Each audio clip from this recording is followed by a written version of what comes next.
جی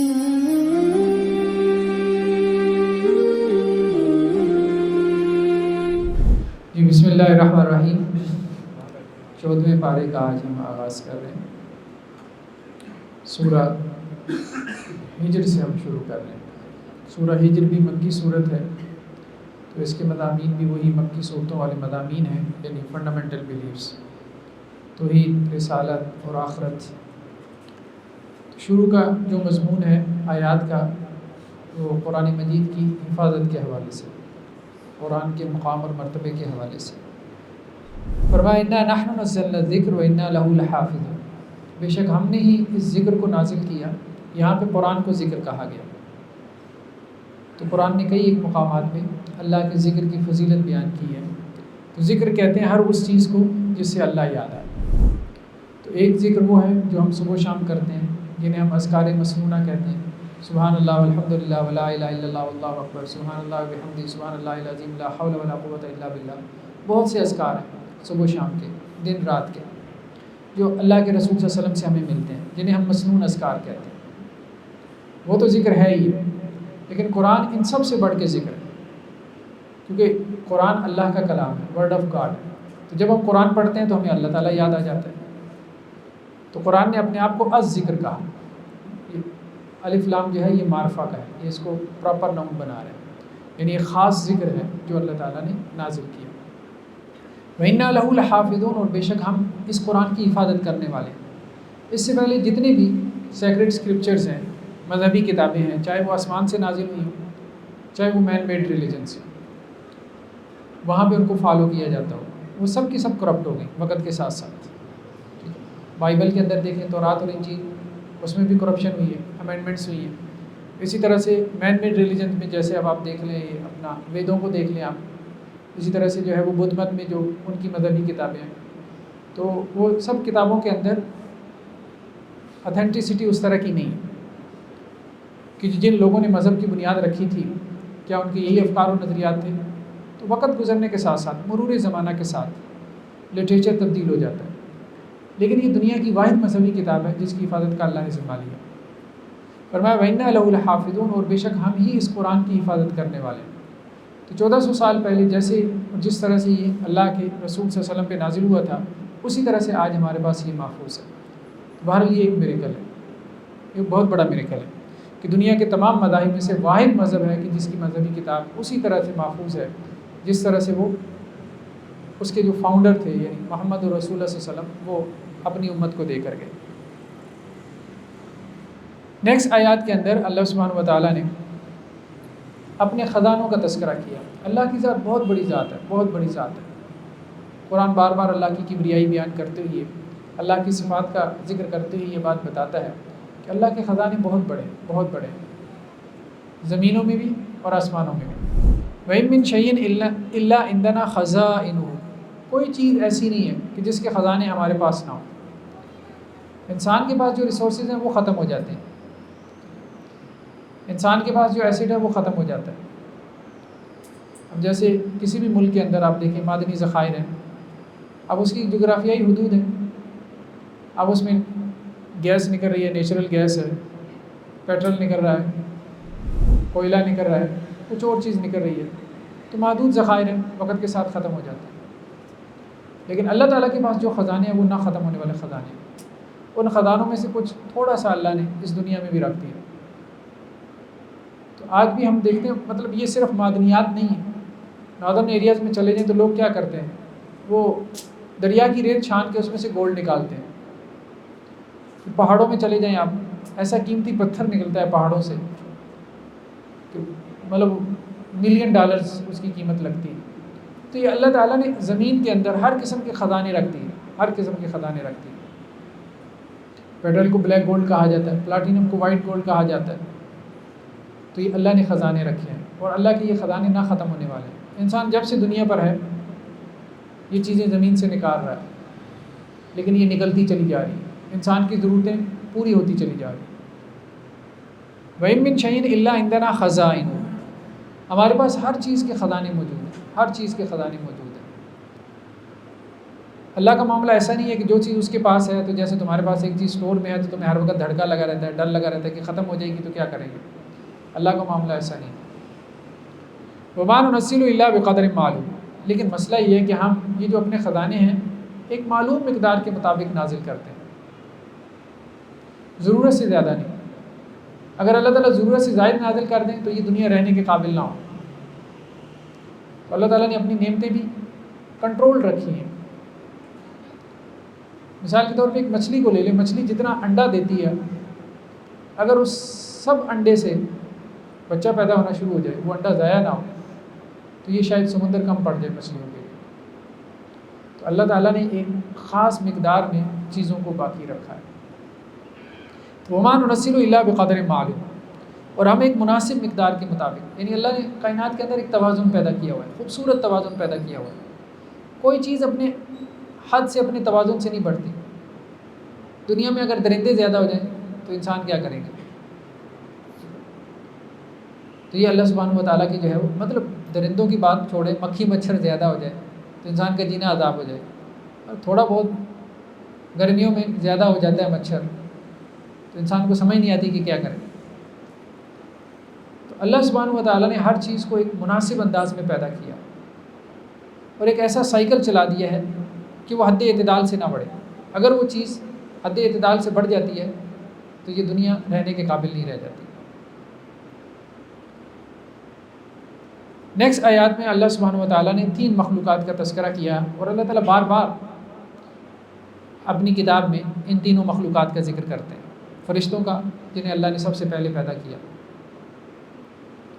جن کا substance metre کیا ہے، جن کی جو ہے وہ میٹر آف کریشن کیا ہے، وہ لائٹ ہے، نور ہے، اللہ نے انہیں لائٹ سے پیدا کیا۔ اس کے بعد اللہ نے فرشتوں کے بعد جنات کو پیدا کیا اور انہیں آگ سے پیدا کیا، انویزیبل فلیم سے پیدا کیا، یعنی فلیم کا وہ حصہ جو سب سے ٹاپ پر ہوتا ہے اور نظر نہیں آتا، ریڈ فلیم، اس کے بعد بلو فلیم، اور اس کے اوپر ایک انویزیبل فلیم ہوتا ہے جس سے اللہ نے ان کو پیدا کیا۔ اسے قرآن کہتا ہے آگ کی لپٹ سے پیدا کیا۔ پھر اللہ تعالیٰ نے مٹی کے جوہر سے، مٹی کے ایسنس سے آدم علیہ السلام کو پیدا کیا۔ تو یہ 3 اللہ تعالیٰ کی مخلوقات ہیں، تینوں کی یونیورس علیحدہ ہے، تینوں کے عالم علیحدہ ہے، تینوں کے کائنات علیحدہ ہے۔ اور یہ بات بھی بظاہر محسوس ہوتی ہے کہ تینوں کے جو کائنات ہیں ان کے جو فزیکل لاز ہیں وہ بھی ڈیفرنٹ ہیں۔ جنات ایک اور دنیا میں رہ رہے ہیں، اس کے اپنے فزیکل لاز ہیں، وہ ہمیں وہاں سے دیکھتے ہیں، ہم انہیں نہیں دیکھ پاتے۔ اب وہ 4 ڈائمنشن میں اللہ بہتر جانتا ہے۔ کچھ لوگوں نے اس کو سائنٹیفکلی انٹرپریٹ کرنے کی کوشش کی کہ جو 4 ڈائمنشن میں ہے وہ 3 ڈائمنشن والوں کو دیکھ سکتا ہے، اور جو 3 میں ہے وہ 2 والوں کو دیکھ سکتا ہے۔ نیچے والا اوپر والے کو نہیں دیکھ سکتا، 2 ڈائمنشن والا 3 والے کو نہیں دیکھ سکتا، 3 والا 4 والے کو نہیں دیکھ سکتا۔ اللہ بہتر جانتا ہے۔ ابھی تو سائنس اس کو مزید آگے جائے گی تو کیا نتیجہ نکالتی ہے، ہم اس پہ کچھ کامنٹ نہیں کر سکتے۔ لیکن یہ ہے کہ تینوں قسم کی جو مخلوقات ہیں، تینوں کی دنیایں الگ ہیں۔ جنات کی دنیا علیحدہ ہے، اگر وہ اسی دنیا کے باسی ہوتے تو ظاہری بات ہے ان کے اوپر یہی فزیکل لاز لاگو ہوتے، لیکن ان کے اوپر ہماری دنیا کے فزیکل لاز لاگو نہیں ہوتے۔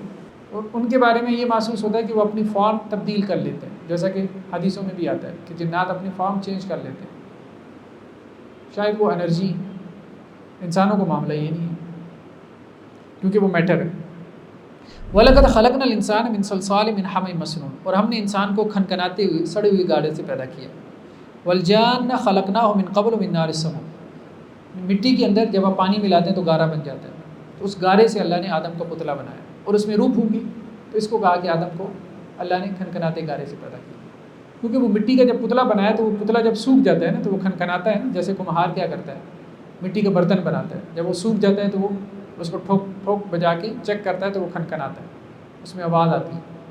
تو یہی معاملہ آدم کے پتلے کا بھی تھا، آدم کا پتلا تھا، بس مٹی سے پتلا تھا، اس میں جب روح پھونکی گئی تو یہ سب کچھ بن گیا، اس کا دل، دماغ، اس کا جگر، اس کی وینز، سب کچھ۔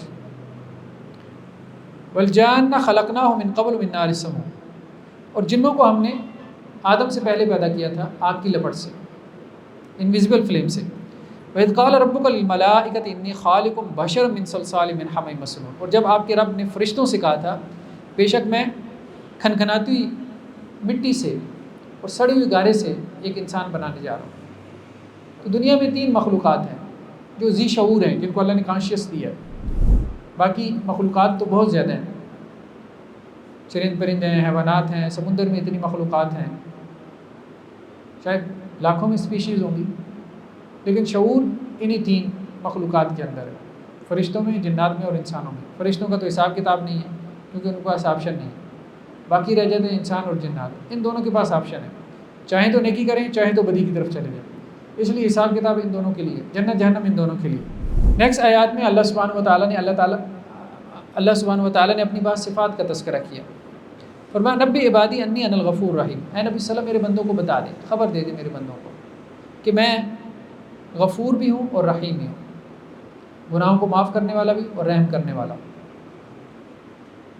وَأَنَّ عَذَابِي هُوَ الْعَذَابُ الْعَلِيمُ، اور یہ بھی بتا دیں کہ میرا عذاب بہت دردناک عذاب ہے۔ اللہ تعالیٰ کی ذات کے دونوں رخ ہیں، اللہ تعالیٰ شفیق بھی ہے، رحیم بھی ہے، شفقت کرنے والا بھی ہے، رحم کرنے والا بھی ہے۔ اللہ تعالیٰ کی شفقت، اللہ کی رحمت اس کے غضب کے اوپر حاوی ہے۔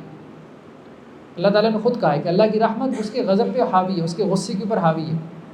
اللہ کی رحمت زیادہ ہے، اور اللہ تعالیٰ اپنی رحمت سے آغاز کرتے ہیں۔ پہلے اللہ تعالیٰ رحیم ہے، شفیق ہے، تو اللہ تعالیٰ کی رحمت کے مستحق بن جاؤ، اچھے کام کر لو۔ قرآن میں ایک جگہ آتا ہے ما یفعل اللہ بعذابکم، اللہ تمہیں عذاب دے کے کیا کرے گا؟ اللہ تعالیٰ کو معاذ اللہ خوشی تو نہیں ہوتی تمہیں عذاب میں ڈال کے، خوشی تو نہیں ہوگی، تم اس کی کریشن ہو، تم اس کی مخلوق ہو، اس نے تمہیں پیدا کیا، تو وہ کیوں تمہیں عذاب میں ڈالے گا؟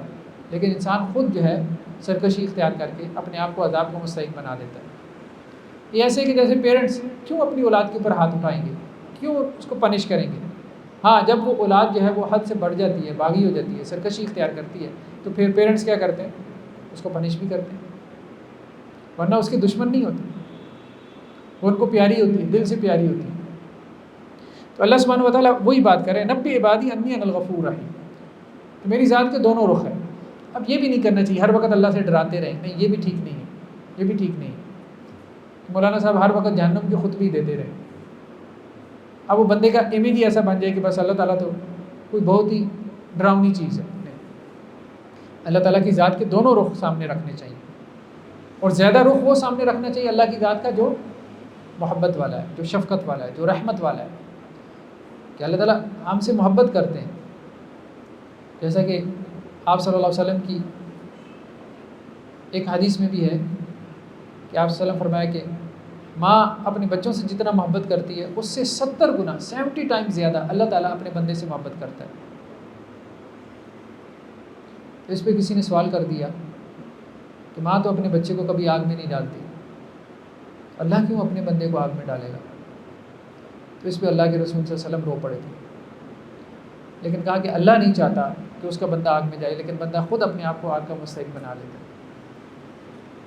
اس سے اگرچہ بعض صوفیہ اس طرف بھی چلے گئے، انہوں نے ایک غلط معنی نکال لیا، انہوں نے یہ کہا کہ اصل میں یہ جو اللہ تعالیٰ کہتا ہے کہ میرا عذاب بڑا سخت ہے، یہ ایسی ہے جیسے ماں نا اپنے بچے کو ڈانٹتی کہتی ہے تیرا قیمہ بنا دوں گی۔ قیمہ کو بناتی ہے نہیں، قیمہ شیمہ نہیں بناتی، پر ڈرانے کے لیے کہتی ہے۔ تو اللہ تعالیٰ نے یہ جہنم سے جتنا کوئی ڈرایا نا، پر ڈرانے کے لیے کہا، اللہ نے جہنم میں ڈالنا کوئی نہیں ہے۔ یہ غلط بات ہے، یہ ٹھیک نہیں ہے۔ لیکن جو تو ظالم ہے، جس نے جہاں دنیا میں ظلم کیا، مجھے بتائیں، اب جو کچھ غزہ میں ہو رہا ہے، جو کچھ فلسطین میں ہو رہا ہے، اور اسی طرح دنیا میں بڑے بڑے ظالم آئے ہیں، لوگوں کے اوپر انہوں نے بڑے بڑے ظلم کیے، تو کیسے اللہ تعالیٰ ان کو اسپیئر کر دے گا؟ کیسے اللہ تعالیٰ ان کو چھوڑ دے گا؟ چلیں کفر اور شرک تو پھر وجہ سمجھ میں آتی ہے کہ جی وہ اللہ کا اور بندے کا معاملہ ہے، لیکن ظلم تو ظاہری بات ہے بندے اور بندے کا معاملہ ہے۔ اللہ تعالیٰ نے عدالت تو لگانی ہے، ساری کائنات ہی اللہ نے اس لیے پیدا کی ہے کہ عدل کی پرنسپل کے اوپر کھڑے ہو جاؤ، انصاف کے اوپر کھڑے ہو جاؤ۔ جن لوگوں نے عدل نہیں کیا، ظلم کیا، تو قیامت والے دن ان کو بدلہ ملے گا۔ دنیا کا بھی قانون یہ ہے کہ جو زیادتی کرتا ہے اس کو بدلہ ملتا ہے، لیکن بہت سارے لوگوں کو دنیا میں نہیں بدلہ ملتا، تو آخرت کا ایک دن ہونا چاہیے۔ تو اس لیے یہ بات ٹھیک نہیں ہے کہ اللہ نے صرف ڈرایا اور اللہ نے جہنم میں نہیں ڈالنا، یہ بات ٹھیک نہیں ہے حضرات صوفیاء کے ایک طبقے کی۔ نہیں، اللہ نے ڈرایا نہیں ہے، اللہ نے ڈالنا بھی ہے، لیکن اس کو ڈالنا جو اپنی حدیں بہت ہی کراس کر جائے، جو اب تل جائے نا کہ میں نے جہنم میں جانا ہی جانا۔ تو اب ایک بچہ جو ہے وہ تل جائے کہ میں نے اپنی اصلاح کرنی نہیں، تو اب والدین اس کا کیا بگاڑ سکتے ہیں؟ کچھ بھی نہیں بگاڑ سکتے۔ ایک بچہ تل جائے کہ میں نے پڑھنا ہی نہیں، استاد کیا کر سکتا ہے؟ وہ 4 گھنٹے بھی اس کو لے کے بیٹھ جائے تو اس نے نہیں پڑھنا. تو یہی معاملہ انسان کا بھی ہے. جب انسان اس بات پہ تل جائے کہ میں نے اپنی اصلاح نہیں کرنی تو کون اس کو سیدھا کر سکتا ہے. نیکسٹ آیات میں سورہ فاتحہ کی فضیلت کا بیان ہے. میں وَلَقَدْ آتَيْنَاكَ سَبْعًا مِنَ الْمَثَانِِ وَالْقُرْآنِ الْعَظِيمِ. اے نبی صلی اللہ علیہ وسلم ہم نے آپ کو 7 آیات دی ہیں قرآن مجید کی جو بار بار دہرائی جانے والی آیات ہیں, اور ہم نے آپ کو قرآن عظیم دیا. یہ 7 آیات کون سی ہیں؟ سورہ فاتحہ کی آیات. ہر نماز میں ہم ان کو دہراتے ہیں, ہر نماز میں دہراتے ہیں. سب لوگ کوشش کریں اس کا ترجمہ جو ہے وہ اپنے ذہن میں لے کر آئیں. جب بھی نماز میں کھڑے ہوں سورہ فاتحہ اس کی تلاوت کریں, اس کا ترجمہ اپنے ذہن میں لائیں. قرآن اس کو قرآن عظیم کہا ہے, قرآن عظیم کہا ہے. سورہ فاتحہ میں عجب مطلب اللہ نے تاثیر رکھی ہے, عجب تاثیر رکھی ہے. تو میں نے خود اس چیز کو نوٹ کی ہے. بچہ بعض اوقات بیمار ہوتا ہے اور آپ اس سے کثرت کے اوپر سورہ فاتحہ پڑھیں تو بالکل ٹھیک ہو جاتا ہے, بالکل ٹھیک ہو جاتا ہے. اللہ کے رسول صلی اللہ علیہ وسلم کے صحابہ جو ہے وہ ایک سفر پہ نکلے تو اس وقت ان کے پاس اتنا نہیں تھا. سفر میں انسان ویسے جو ہے وہ قسم پرسی کی حالت میں ہوتا ہے, کھانے کو نہیں تھا. تو رستے میں ایک قبیلے کو دیکھا تو قبیلے والوں سے کہا کہ بھائی ہماری مہمان نوازی کرو.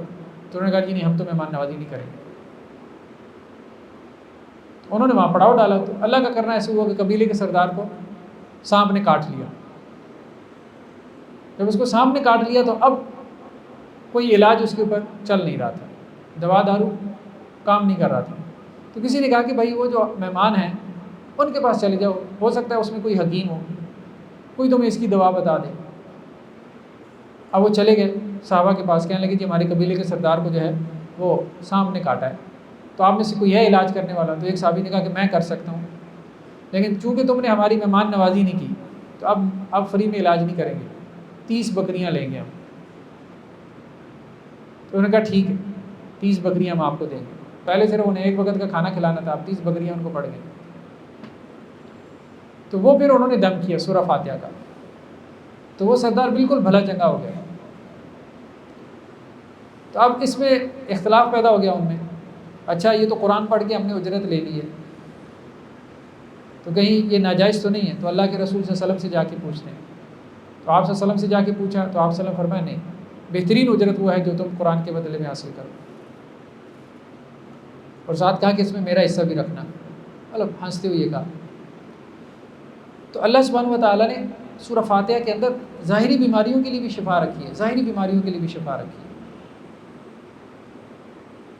جب بھی بچہ بے چین ہو, خاص طور پہ رات کے اوقات میں رو رہا ہو, چھوٹے بچے بعض اوقات بہت بے چین ہو جاتے ہیں, بس کثرت سے سورہ فاتحہ پڑھیں, اس میں پھونک ماریں, چلا سے سکون میں آ جائے گا, اطمینان میں آ جائے گا.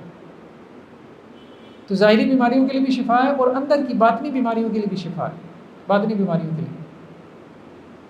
اور انسان کو سیدھا رکھنے کے لیے, صراط مستقیم پہ, سیدھے راستے پہ قائم رکھنے کے لیے بھی بہت مجرب نسخہ ہے. اس لیے قرآن نے اس کو قرآن عظیم کہا. نیکسٹ آیات میں اللہ کے رسول صلی اللہ علیہ وسلم کو تبلیغ کا حکم دیا گیا, اعلانیہ تبلیغ.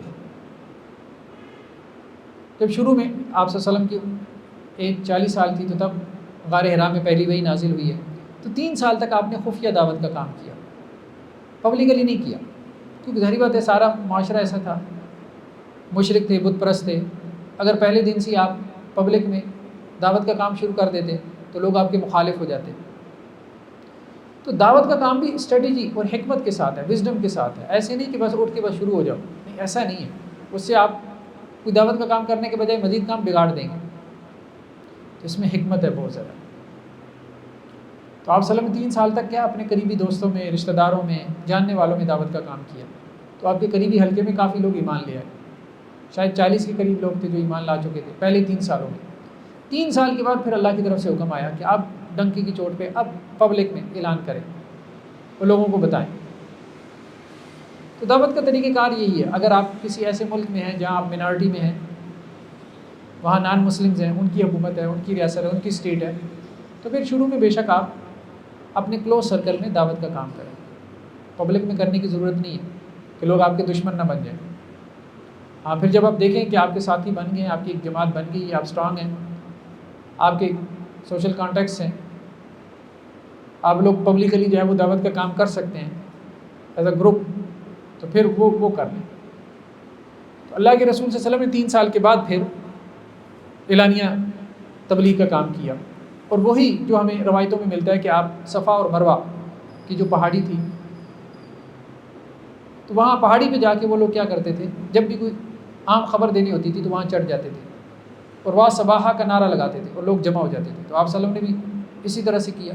یعنی اس وقت کے جو بھی ٹولز تھے آپ نے استعمال کیے، اس وقت کا ٹول یہی تھا، میڈیم یہی تھا. لیکن یہ بہت اہم بات ہے، ہم لوگ اس کے اوپر جو ہے وہ بحثوں میں پڑ جاتے ہیں کہ جی تصویر کا مسئلہ ہے، ٹیلی ویژن استعمال کرنا چاہیے کہ نہیں کرنا چاہیے. ہم لوگ بہت لیٹ ہو گئے. جنہیں ہم شریر لوگ کہتے تھے انہوں نے ٹیلی ویژن کو استعمال کیا. جنہیں ہم گمراہ فرقے کہتے تھے یا گمراہ اشخاص میں ان کا شمار کرتے تھے، انہوں نے ویڈیو کیسٹ کا استعمال کیا اور ان کی فکر دنیا میں جہاں ہر جگہ پہنچ گئی. تو ہم لوگ ٹی وی توڑ رہے تھے اور وہ لوگ ویڈیو کے ذریعے سے اپنا پیغام عام کر رہے تھے. ہم لوگ بہت پیچھے ہیں، بہت پیچھے ہیں. میڈیم جو ہے یہ کوئی میٹر نہیں کرتا کہ ہم اس کی مخالفت کی پوزیشن لے لیں. میڈیم ہوتا ہے، اس کا اچھا استعمال کر لیں، غلط استعمال کر لیں. اللہ کے رسول صلی اللہ علیہ وسلم نے اس دور کے میڈیم کا استعمال کیا. شاعری کوئی اچھی چیز ہے، قرآن نے خود شاعری کو پسند نہیں کیا اور شاعروں کی مذمت کی ہے قرآن نے. لیکن اس کے باوجود آپ صلی اللہ علیہ وسلم نے شاعری کو دین اسلام کی تبلیغ کا ایک ذریعہ بنایا. اس کی وجہ یہ تھی کہ شاعری اس وقت کا میڈیم تھا، اس وقت کا میڈیا تھا. ایک شعر کہتا تھا جنگل کی آگ کی طرح پورے عرب میں پھیل جاتا تھا. اس کا جو وہ قصیدہ کہتا تھا پورے عرب میں خبر پھیل جاتی تھی. تو اس وقت ذریعہ یہی تھا. تو آپ صلی اللہ علیہ وسلم نے اس کو استعمال کیا. حضرت حسان بن ثابت کو کہا کہ جواب دو ان کو، اور ساتھ میں دعا دی اللہ تعالیٰ روح القدس کے ساتھ اس کی مدد کر. دربار نبوی کے علیہ الصلوۃ والسلام شاعر تھے حضرت حسان بن ثابت. پھر کعب بن زہیر کو دیکھیں، ان کا جو قصیدہ ہے اللہ کے رسول صلی اللہ علیہ وسلم کی مدح میں کہا. آپ صلی اللہ علیہ وسلم نے بہت ساری چیزوں کو جو ہے وہ ایک اسٹریٹجی کے تحت اس کو الاؤ کیا، اور خود بھی آپ نے اسی طرح سے تبلیغ کا کام کیا. حالانکہ آپ بیت اللہ میں جا کے جو ہے مطاف میں جا کے اعلان کر سکتے تھے. جب آپ کو پہلی مرتبہ حکم دیا گیا تو آپ بیت اللہ میں مطاف میں جا کے حتیم کے پاس کھڑے ہو کے، حجر اسود کے پاس کھڑے ہو کے، مقام ابراہیم کے پاس کھڑے ہو کے اعلان کر سکتے تھے کہ اللہ نے مجھے یہ حکم دیا اور میں تم تک پہنچا رہا ہوں. لیکن آپ وہاں پر گئے جو ان کے یہاں رواج تھا کہ صفا کے اوپر چڑھ کے جو ہے وہ نعرہ لگاتے تھے، اور اسی طرح سے آپ صلی اللہ علیہ وسلم نے نعرہ لگایا وا صباحا. لوگ جمع ہو گئے، لوگوں کو ڈر لگ گیا، پتہ نہیں کیا خبر ہے، اہم خبر ہے. تو آپ صلی اللہ علیہ وسلم نے کہا کہ دیکھو اس پہاڑ کے پیچھے اگر میں کہوں کہ دشمن کا لشکر آ رہا ہے تو مان لو گے؟ انہوں نے کہا جی مان لیں. اللہ کے رسول صلی اللہ علیہ وسلم نے فرمایا کہ پھر میں تمہیں ڈرا رہا ہوں، آخرت سے ڈرا رہا ہوں. میں تمہیں بتا رہا ہوں کہ تمہارا معبود ایک ہی معبود ہے، اس کے سوا کوئی معبود نہیں. اب وہ بگڑ گئے. بھائی جب میری یہ بات ماننے کو تیار ہو کہ پہاڑ کے پیچھے سے لشکر آ رہا ہے اور مجھے صادق اور امین کہتے ہو اور 40 سال کہتے رہے ہو، تو میری یہ بات ماننے کو تیار کیوں نہیں ہو کہ تمہارے پیچھے ایک قیامت کا دن ہے جس میں تمہارے اعمال کا حساب ہونے والا ہے؟ تو یہ ماننے کو کیوں نہیں تیار؟ اس طرح سے آپ صلی اللہ علیہ وسلم نے سمجھایا. تو فَاسْتَعْ بِمَا تُؤْمَرُ، اے نبی صلی اللہ علیہ وسلم ڈنکی کی چوٹ کہہ دیں جس کا آپ کو حکم دیا گیا. وَأَعْرِضْ عَنِ الْمُشْرِكِينَ، اور مشرکوں سے اعراض کریں. پھر یہ مت دیکھیں کہ وہ کیا کر رہے ہیں، کیا کمنٹ کر رہے ہیں، کیا رسپانس آ رہا ہے. بس آپ کا کام ہے پہنچا دینا، پہنچائیں، بس پہنچائیں. بہت دفعہ میں انسان رسپانس دے کے کیا ہوتا ہے، مایوس ہو جاتا ہے، کام ہی نہیں کرتا. نہیں، دیکھیں رسپانس تو اللہ نے جنریٹ کرنا ہے، آپ نے صرف دعوت کا کام کرنا ہے. اللہ تعالیٰ نے حضرت ابراہیم علیہ السلام کو کہا تھا وَأَذِّن فِي النَّاسِ بِالْحَجِّ يَأْتُوكَ رِجَالًا وَعَلَىٰ كُلِّ ضَامِرٍ يَأْتِينَ مِنْ كُلِّ فَجٍّ عَمِيقٍ. جب بیت اللہ کو تعمیر کیا حضرت ابراہیم نے، کوئی ایک شخص نہیں تھا. جب بیت اللہ کو تعمیر کیا ایک شخص بھی نہیں تھا. پہاڑوں کے اندر بیت اللہ تعمیر ہوا ہے. یہ ایسی ہے جیسے کوئی کہے کہ ہمالیہ کے پہاڑوں پہ جا کے بیت اللہ تعمیر کر دیں. مکہ تو اسی طرح کی سرزمین تھی، پہاڑوں کی سرزمین تھی، کوئی آبادی نہیں تھی، بے آب و گیا صحرا تھا، پانی کا چشمہ نہیں تھا، کوئی وہاں اناج غلہ کچھ بھی نہیں ہوتا تھا، خشک پہاڑ تھے. تو اللہ تعالیٰ نے کہا کہ وہاں جا کے جو ہے وہ آپ اللہ کا گھر بنائیں. تو حضرت ابراہیم نے کہا بھی اللہ یہاں کون آئے گا؟ تو اللہ تعالیٰ نے کہا بس اذان دے دیں، بندوں کو لے کے آنا ہمارا کام ہے.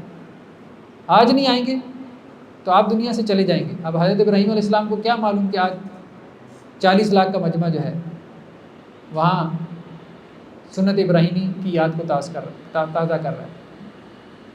یہ صدقہ جاریہ ان کی اپنی زندگی میں انہوں نے نہیں دیکھا، اتنا مجمع انہوں نے اپنی زندگی میں نہیں دیکھا ہوگا. بیت اللہ کے طواف کے لیے آ رہا ہے، بیت اللہ کے حج کے لیے آ رہا ہے، صفا و مروہ کی سعی کے لیے آ رہا ہے. یہی ہوتا ہے کہ بعض اوقات آپ ایک کام کرتے ہیں، آپ کی زندگی میں نتیجہ نہیں برآمد ہوتا، لیکن آپ سنسیئرٹی سے کرتے ہیں، اخلاص کے ساتھ کرتے ہیں، آپ دنیا سے چلے جاتے ہیں، اللہ تعالیٰ اس کے بعد ایک بڑا نتیجہ برپا کر دیتے ہیں. زندگی میں نتیجہ تو بہت کم لوگ ہیں جن کی زندگی میں نتیجہ نکلا ہو، بہت کم لوگ ہیں، بہت کم لوگ.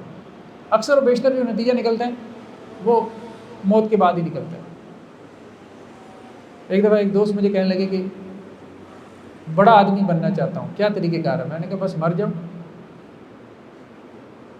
کیونکہ یہ قوم تو اسی کو بڑا سمجھتی ہے جو مر جائے. زندگی میں تو کوئی بھی قدر نہیں کرتا آپ کی. ہاں جب آدمی مر جاتا ہے تو پھر وہ بڑا بن جاتا ہے. ایسے ہی ہے نا، پھر اس کے ادارے، اس کے نام پہ ادارے بھی بن جاتے ہیں، اس کے نام پہ کتابیں بھی لکھی جاتی ہیں، تھیسس بھی لکھے جاتے ہیں، انجمیں بھی بنتی ہیں، فنڈز بھی اکٹھے ہوتے ہیں، تحریکیں بھی چلتی ہیں، جماعتیں بھی بنتی ہیں، لوگ کانفرنسیں کرتے ہیں، لمبے لمبے خطبے پڑھتے ہیں، لیکن اس کی زندگی میں کوئی اس کی قدر نہیں کرتا اور اس کی مخالفت میں کھڑے ہو جاتے ہیں. تو یہ ہے کہ اللہ تعالیٰ نے بھی آزمانا ہوتا ہے، اس میں اللہ کی بھی آزمائش ہوتی ہے. تو اللہ تعالیٰ ایکسیپٹنس دیتے ہیں، لیکن اس میں وقت لگ جاتا ہے. تو اس لیے اس سے نہیں گھبرانا چاہیے کہ میں کام کر رہا ہوں اور اس کا نتیجہ نہیں نکل رہا. نہیں، نتیجہ اکثر و بیشتر آپ کے مرنے کے بعد ہی نکلتا ہے. دنیا میں اگر اللہ تعالیٰ نکال دے تو فبیا بہت اچھی بات ہے. بعض لوگوں کے کام کا نتیجہ ان کی زندگی میں نکل آتا ہے، ٹھیک ہے. نیکسٹ جو ہمارے پاس سورہ مبارکہ ہے سورہ نحل. سورہ نحل کا جو بنیادی موضوع ہے وہ اللہ تعالیٰ کی نعمتیں، اللہ کی نعمتیں. بہت کثرت سے اللہ تعالیٰ نے اپنی نعمتوں کا تذکرہ کیا. یہ بھی مکی صورت ہے. تو وہی بات، تذکیر بآلاء اللہ، اللہ تعالیٰ اپنی نعمتوں کا تذکرہ کر کے کہتے ہیں بس اللہ کی طرف رجوع کرو، اللہ کی طرف رجوع کرو. تو شروع کی آیات میں جانوروں کی نعمت کا تذکرہ کیا. وَالْأَنْعَامَ خَلَقَهَا لَكُمْ فِيهَا دِفْءٌ. دیکھو اللہ نے تمہارے لیے چوپائے پیدا کیے، جانور پیدا کیے، اس میں تمہارے لیے گرمی کا سامان ہے، ومنافع، اور دوسرے بہت سے فائدے بھی ہیں. گرم جیکٹس ہم پہنتے ہیں، کتنا زینت کا ہمارا لباس ہے. یہ لیدر کی جیکٹس ہو گئی، اس کے اندر ایون کے جو فر لگی ہوتی ہے وہ تک جانوروں کی کھالوں سے بن رہی ہے، جانوروں کی کھالوں سے بن رہی ہے. ہمارا کتنا زینت کا لباس ہے، جوتے سے لے کے جیکٹس تک.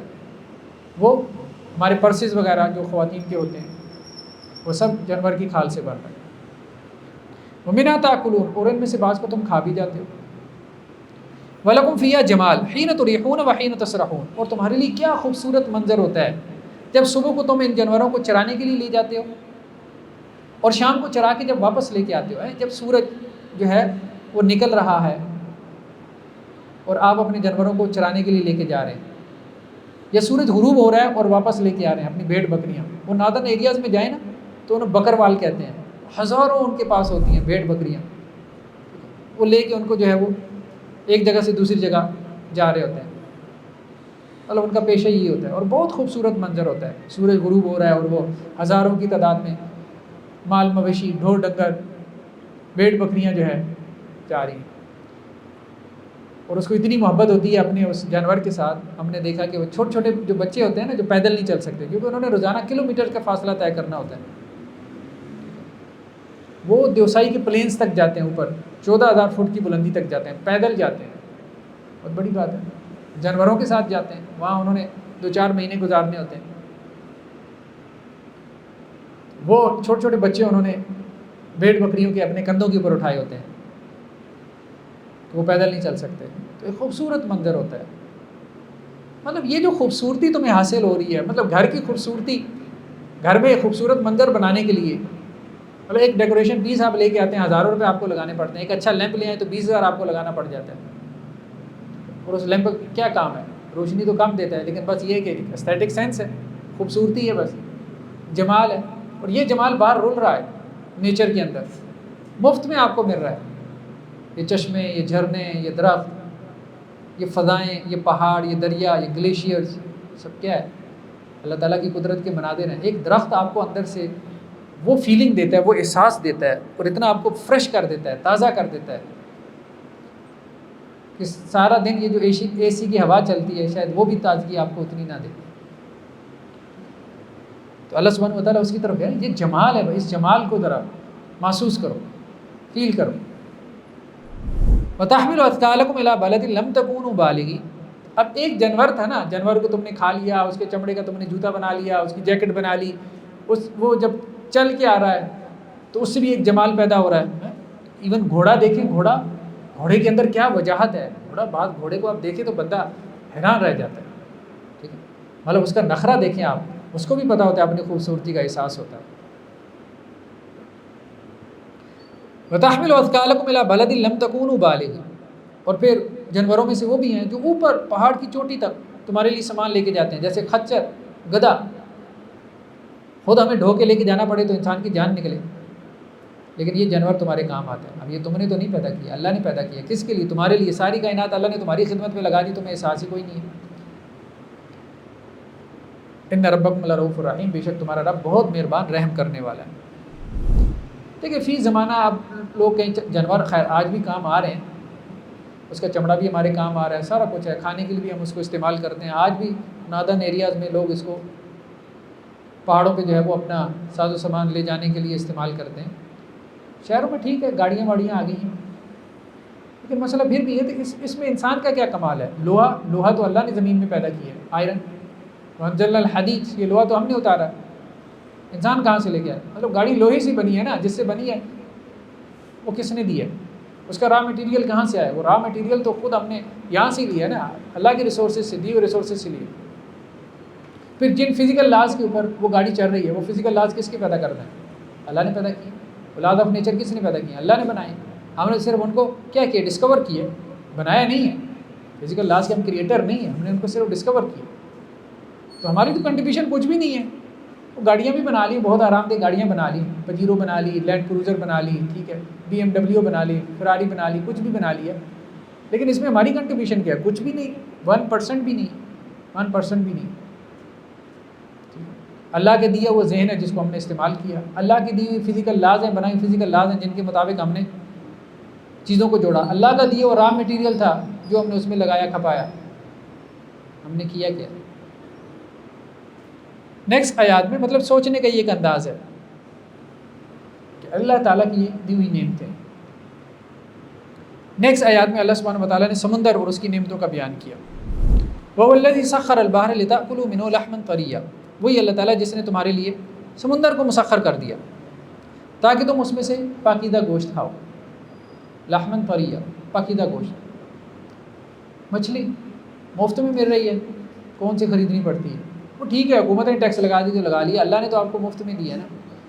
مچھلی جتنی مرضی مچھلی پکڑ کے لے آئیں. دریائی مچھلی ہے، سمندر کی مچھلی ہے.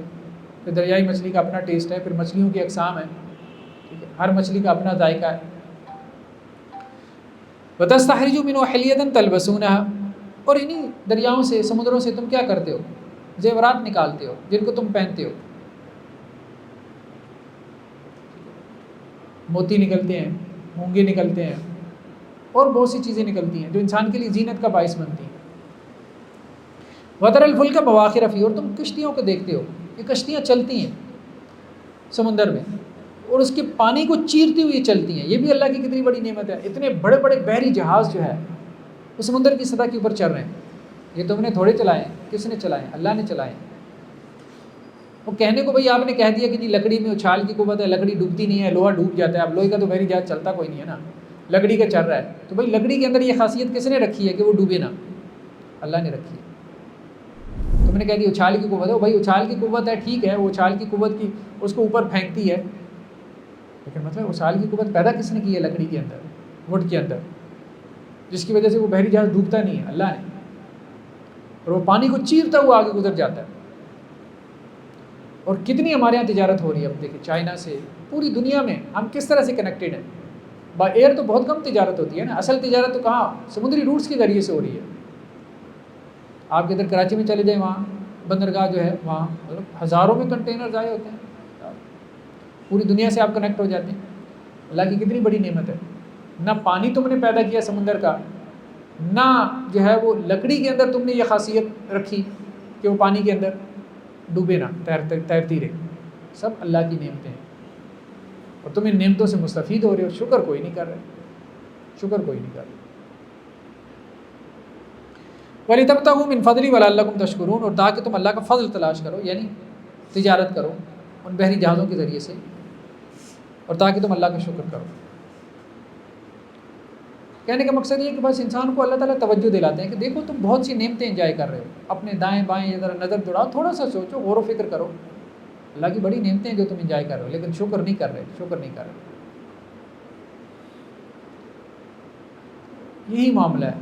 پیرنٹس بھی کیا کرتے ہیں، اپنے بچوں کو ریمائنڈ کرواتے ہیں نا، آپ میں سے جو بھی پیرنٹس ہیں سب کو پتہ ہے کہ آپ اپنے بچوں کو ریمائنڈ کرواتے ہیں، بچے ہم یہ کر رہے ہیں آپ کے لیے، یہ کر رہے ہیں، یہ کر رہے ہیں۔ ہر وقت شکوے شکایت نہ کیا کرو کہ ہمارے لیے کیا ہے، اماں نے ہمارے لیے کیا کیا، ابا نے ہمارے لیے کیا کیا۔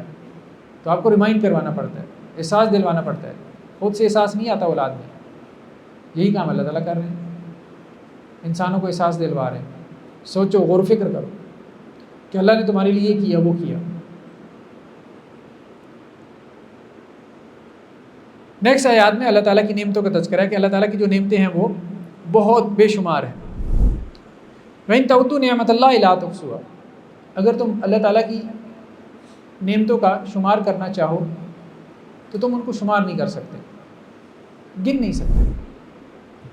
یعنی اللہ تعالیٰ کی نعمتیں بے شمار ہیں، بے انتہا ہیں۔ وہی بات ہے کہ انسان سوچنا شروع کر دے، صرف اب آپ کا ایک دانت جو ہے نا اگر ضائع ہو جائے، بہترین دانت بھی آپ لگوا لیں، لیکن جو اللہ نے پیدا کیا ہے اس کے بالمقابل تو نہیں ہو سکتا، انسان کا جب کوئی پرزہ ضائع ہوتا ہے نا پھر اس کو احساس ہوتا ہے کہ کتنی بڑی نعمت ہے۔ ایک پرزہ جو ہے، انسان ایک گاڑی ہے نا، اور کیا ہے، مختلف پرزے اس میں لگے، تو ایک پرزہ کتنا قیمتی ہے۔ آنکھ ضائع ہو جائے انسان کی، ناک ضائع ہو جائے، کان ضائع ہو جائے، تو انسان ایسا بدصورت بدحیت ہو جاتا ہے کہ انسان کے لیے اپنی شکل دیکھنا بھی مشکل ہو جاتا ہے۔ تو یہ اللہ سبحانہ و تعالیٰ کی کتنی بڑی نعمت ہے جو ہم انجوائے کر رہے ہوتے ہیں بغیر کچھ پے کی۔ وہی جو ہم نے بات کی تھی کہ یہ جو دن بھر میں ہم آکسیجن جو ہے وہ جو ہم لے رہے ہوتے ہیں دن بھر میں، یہ آکسیجن اگر اللہ نہ کرے وینٹیلیٹر پہ پڑے ہوں ہاسپٹل میں اور وہاں ہمیں خریدنی پڑ جائے آکسیجن کے یہ جو سلنڈر ہیں، تو دن بھر میں انسان کو پتہ چل جائے کہ صرف یہ ہوا کے راستے کتنی آکسیجن وہ کھا جاتا ہے، کتنے روپوں کی، اور اس کو پتہ ہی نہیں ہے۔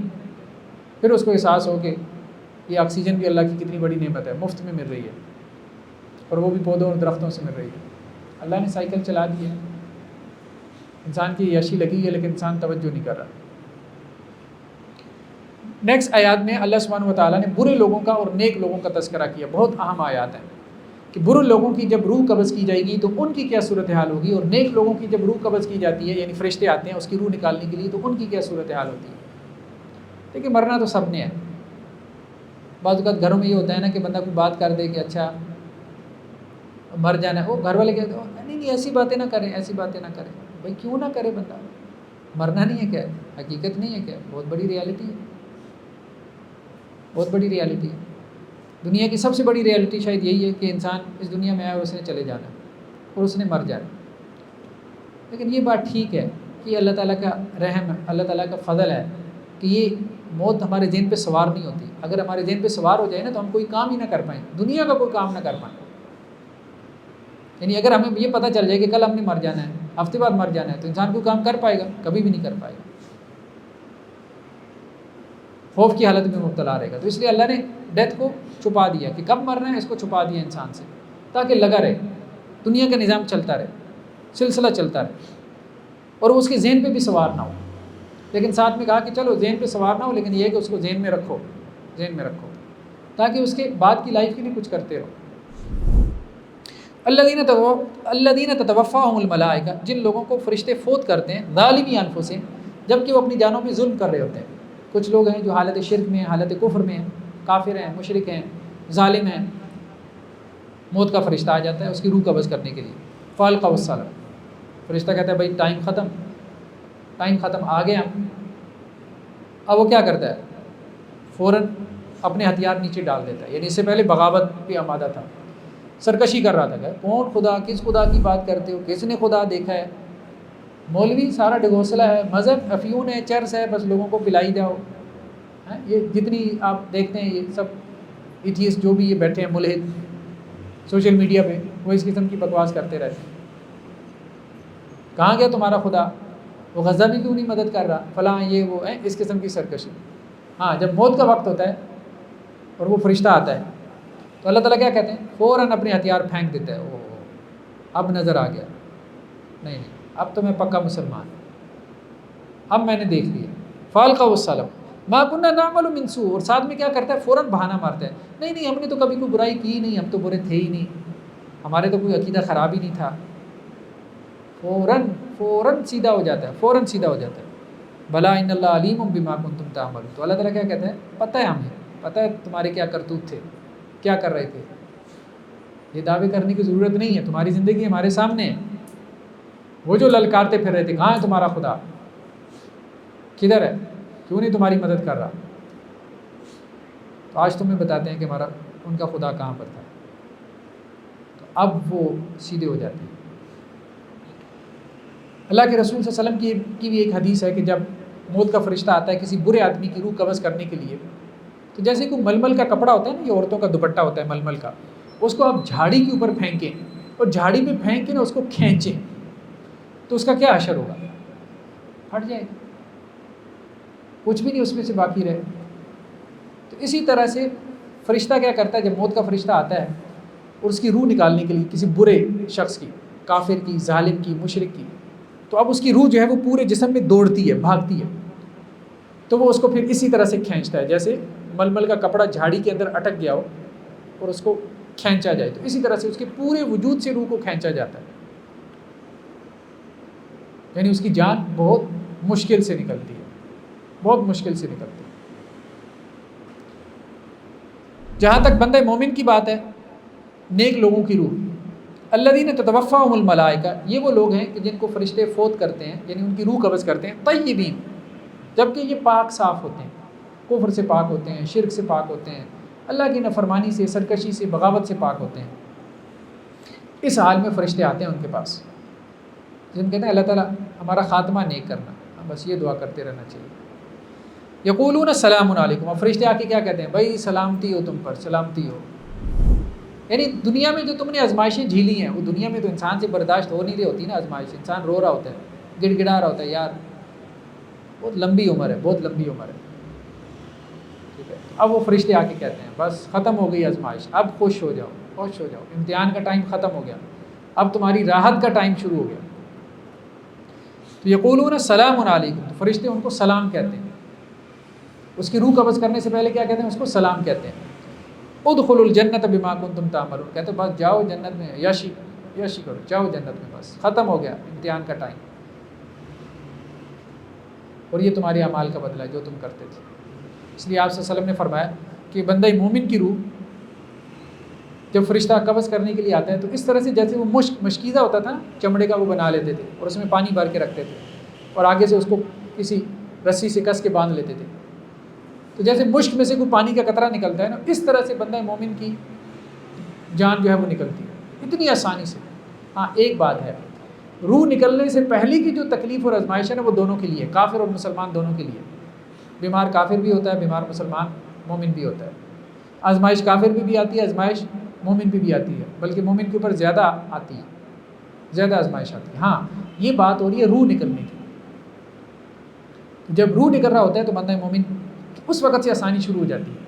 یعنی جیسے ہی دنیا ختم ہوئی نا، تو اللہ تعالیٰ نے بندہ مومن کی راحت کا آغاز کر دیا، اور سب سے پہلی جو راحت اس کو ملتی ہے کہ بہت آسانی سے اس کی روح نکل جاتی ہے، پتہ بھی نہیں چلتا. پھر اس کے بعد اس کے لیے راحت ہی راحت ہے، راحت ہی راحت ہے، جنت ہی جنت ہے، عالم برزخ میں بھی اور پھر اوپر جا کے آخرت میں بھی.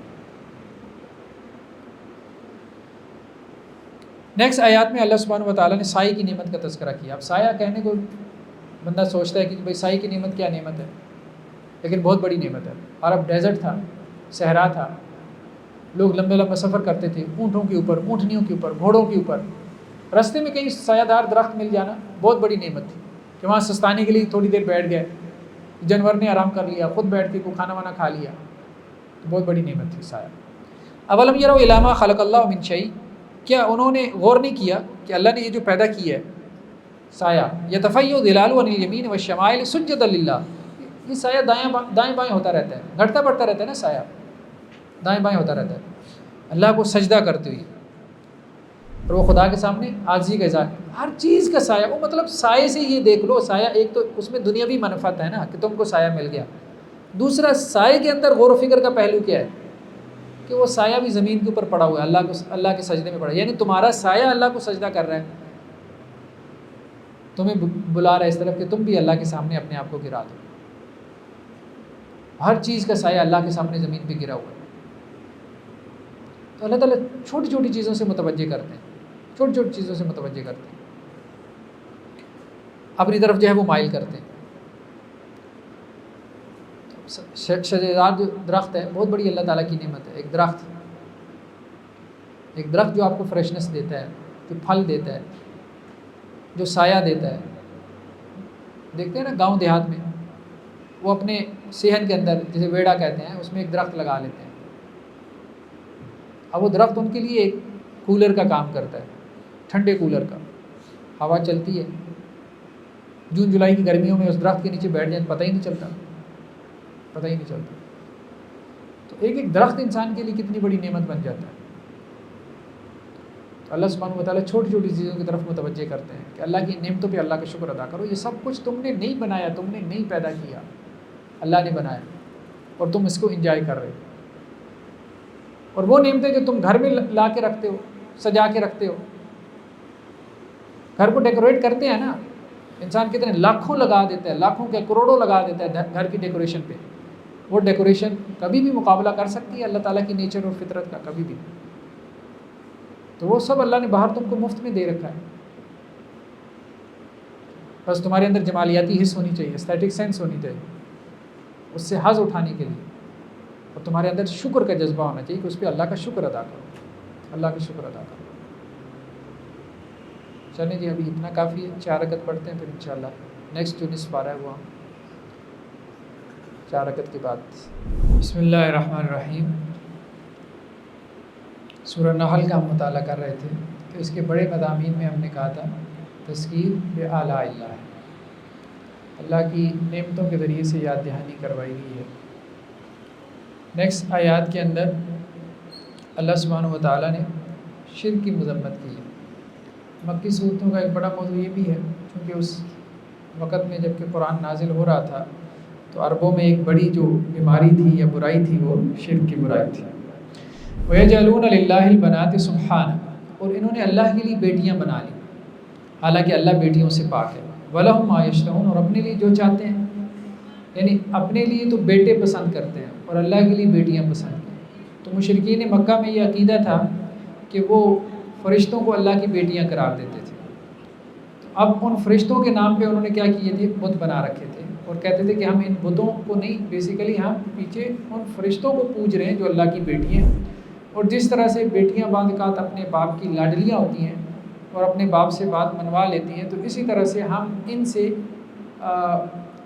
اللہ سبحانہ و تعالیٰ کے مطلب ان کے ذریعے سے ہم اللہ کے ہاں اپروچ کریں گے اور اللہ سے باتیں منوا لیں گے۔ تو یہ پیچھے ان کے فلاسفی چل رہی ہوتی تھی، تو اس کا اللہ تعالیٰ نے رد کیا کہ دیکھو اپنے لیے تو بیٹے پسند کرتے ہو، اپنے یہاں بیٹی پیدا ہو جائے تو اس کو زندہ درگور کر دیتے ہو، زندہ دفن کر کے آ جاتے ہو، شرم سے اپنا منہ چھپانا شروع کر دیتے ہو، اور اللہ کو تم نے اسائن بھی کرنا تھا تو بیٹیاں اسائن کی۔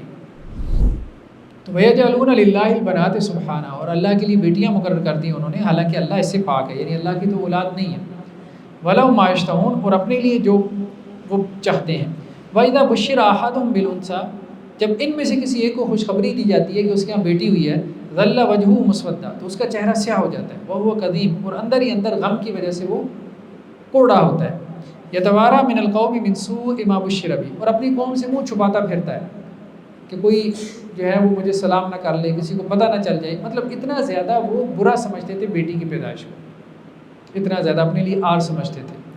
أَيُمْسِكُ عَلَىٰ هُونٍ أَمْ يَدُسُّ فِي التُّرَابِ، تو اب وہ اسی اذیت کے اندر مبتلا رہتا ہے کہ ایک صورت تو یہ ہے کہ بیٹی کو جو ہے وہ ذلت اور رسوائی کے ساتھ برداشت کر لے، سوسائٹی میں جائے گا لوگ کہیں گے کہ کیا ہے کہ بیٹیوں والا ہے، یا پھر دوسری صورت یہ ہے کہ اس کو زندہ دفن کر دے، مٹی میں دبا دے۔ أَلَا سَاءَ مَا يَحْكُمُونَ، دیکھو بہت ہی برا ہے جو یہ فیصلہ کرتے ہیں۔ تو اپنی باری جب بیٹی کی باری آتی ہے تو وہاں تو پسند بالکل نہیں کرتے، اور اللہ کے بارے میں جو ہے وہ بیٹیاں تجویز کر رہے ہیں کہ فرشتے اللہ کی بیٹیاں ہیں، اور ان بیٹیوں کے ذریعے سے ہم اللہ تک رسائی حاصل کرتے ہیں، ایکسیس حاصل کرتے ہیں، اور پھر اللہ کی جناب میں جو وہ اپنی دعائیں رکھتے ہیں۔ تو قرآن نے بہرحال اس قسم کے جتنے بھی کانسیپٹس تھے کہ جو انہوں نے اللہ کے حوالے سے گھڑ رکھے تھے کہ اللہ کے یہاں کوئی سفارشی ہیں جو کام آتے ہیں، قرآن نے ان کا رد کیا، کیونکہ ان سب سے کیا ہے، شرک کا دروازہ کھلتا ہے۔ بس اللہ اور بندے کا ڈائریکٹ تعلق ہونا چاہیے، ڈائریکٹ، درمیان میں کسی میڈیم کی ضرورت نہیں ہے، کسی واسطے کی ضرورت نہیں ہے۔ نیکسٹ آیات کے اندر وہی دودھ کی نعمت کا تذکرہ ہے۔ سورہ نحل میں ہم دیکھ رہے ہیں کہ چھوٹی چھوٹی نعمتوں کی طرف اللہ تعالیٰ کس طرح توجہ دلا رہے ہیں۔ سائے کی نعمت کا ذکر کر دیا، اب دودھ کی نعمت کا۔ وَإِنَّ لَكُمْ فِي الْأَنْعَامِ لَعِبْرَةً، دیکھو تمہارے لیے چوپایوں کے اندر غور کا مقام ہے۔ نُسْقِيكُم مِّمَّا فِي بُطُونِهِ مِن بَيْنِ فَرْثٍ وَدَمٍ لَبَنًا خَالِصًا سَائِغًا لِّلشَّارِبِينَ، ہم تمہیں ان کے پیٹوں سے دودھ نکال کے دیتے ہیں، تمہیں پلواتے ہیں، اور وہ دودھ بھی کہاں سے نکلتا ہے؟ گوبر اور خون کے درمیان سے، یعنی بھینس ہے، گائے ہے، جو وہ چارہ کھا رہی ہے، تو ایک طرف گوبر بن رہا ہے اور دوسری طرف جو ہے وہ خون بن رہا ہے، اب ان دونوں کے درمیان سے دودھ نکل رہا ہے، اور وہ دودھ بھی کیسا؟ خالصاً سائغا للشاربین، خالص اور پینے والوں کو فرد بخشنے والا، فریش دودھ جو ہے۔ انسان نے اگرچہ ٹھیک ہے مصنوعی طور پہ چیزیں بنا لی ہیں، ڈبے کا دودھ بھی آ گیا ہے، اور بھی بہت ساری چیزوں پہ انسان نے محنت کر لی ہے، لیکن اس کے باوجود بھی جو نیچرل چیز ہے اس کا انسان یا انسان کی بنائی پروڈکٹ اس کا مقابلہ کبھی بھی نہیں کر سکتی۔ اور پھر انسان نے یہ فارمولاز بھی کہاں سے لیے؟ اگر اس نے ڈبے کا دودھ بھی بنایا تو فارمولا کہاں سے لیا؟ آج آرٹیفیشیل میٹ بھی بن رہا ہے، اگر مصنوعی گوشت بھی بن رہا ہے، اس پہ تجربات ہو رہے ہیں، تو وہ انسان کہاں سے لے رہا ہے اس کو؟ پہلی بات تو یہ کہ وہ اوریجنل کے تو قائم مقام ہو ہی نہیں سکتا، ٹھیک ہے، جانوروں کا گوشت اگر ہے اس کے قائم مقام نہیں ہو سکتا اگر وہ آرٹیفیشیل میٹ ہے۔ لیکن دوسری بات یہ ہے کہ وہ فارمولا بھی کہاں سے لیا؟ سارا فارمولا انہوں نے اللہ کی بنائی اس قدرت سے لیا، جس کے بعد وہ اب تجربات کیے جا رہے ہیں۔ تو دودھ کی نعمت بہت بڑی اللہ کی طرف سے نعمت ہے۔ وَمِن ثمرات النخیل والعناب، پھر کھجوروں کے آپ جو ہے وہ پھل دیکھیں، پھر انگوروں کا پھل دیکھیں، تتخذون منہ سکرا ورزقا حسنا، اس سے تم اپنے لیے جو ہے وہ شراب بھی بناتے ہو اور اس میں تمہارے لیے اچھا رزق بھی ہے۔ یہ چونکہ مکی صورت ہے تو مکہ میں ابھی شراب حرام نہیں ہوئی تھی، مدینہ میں جا کے شراب حرام ہوئی ہے، تو مکہ میں اس لیے جو ہے وہ تذکرہ کر دیا کہ دیکھو یہی انگور ہیں جن سے تمہاری شراب بھی بنتی ہے اور تمہارے لیے اچھا جو ہے وہ کھانے کا کام بھی دیتے ہیں۔ تو بہرحال پھل بھی انسان کے لیے ایک بہت بڑی نعمت ہے، ایک بہت بڑی نعمت ہے اللہ کی طرف سے۔ رمضان آتا نہیں ہے تو ہم دیکھتے ہیں کہ پھلوں کی قیمتیں آسمان کو پہنچ جاتی ہیں، لیکن اس کے باوجود انسان چاہتا ہے کہ افطاری کے وقت میں پھل ہو۔ ایسا نہیں ہے کہ اس نے پیٹ بھرنے کے لیے کھانا ہے، ظاہری بات ہے کہ اس میں لذت ہے، اس میں فرت ہے، اس میں ٹیسٹ ہے، اس کے اندر ذائقہ ہے، یہ اللہ تعالیٰ کی نعمت ہے، انسان ان کو انجوائے کر رہا ہے۔ نیکسٹ آیات میں اللہ تعالیٰ نے شہد کی نعمت کا تذکرہ کیا، ہنی، وَأَوْحَىٰ رَبُّكَ إِلَى النَّحْلِ، اور اللہ تعالیٰ نے دیکھو شہد کی مکھی کی طرف، ہنی بی کی طرف اللہ تعالیٰ نے وحی کی، أَنِ اتَّخِذِي مِنَ الْجِبَالِ بُيُوتًا، پہاڑوں میں جا کے اپنے چھتے بناؤ، یعنی پہاڑوں میں دیکھتے ہیں نا یہ جو بڑی مکھی ہوتی ہے وہ پہاڑوں میں جا کے چھتے بناتی ہے، بڑے بڑے جنگلوں میں جا کے، وَمِنَ الشَّجَرِ وَمِمَّا يَعْرِشُونَ، اور درختوں پہ جا کے چھتے بناؤ، اور یہ جو بیلیں ہوتی ہیں وہاں جا کے چھتے بناؤ، ثُمَّ كُلِي مِن كُلِّ الثَّمَرَاتِ، پھر کیا کرو، ہر قسم کے جو پھل ہیں ان کا رس چوسو، فَاسْلُكِي سُبُلَ رَبِّكَ ذُلُلًا، اور پھر اللہ تعالیٰ کے جو رستے ہیں ان کے اوپر چلو۔ مکھی جو ہے وہ کتنا سفر کرتی ہے، صرف شہد کا ایک قطرہ بنانے کے لیے وہ بھی تقریباً 1000 چکر تو لگاتی ہے، یا 1000 پھولوں کا رس تو چوستی ہے صرف ایک قطرہ بنانے کے لیے، اور اس کے لیے وہ کتنی دور تک نکل جاتی ہے، لیکن یہ ہے کہ اپنے چھتے کو نہیں بھولتی، واپس اسی جگہ آ جاتی ہے۔ تو یہ سب کس کی تربیت ہے، کس کی گائیڈنس ہے؟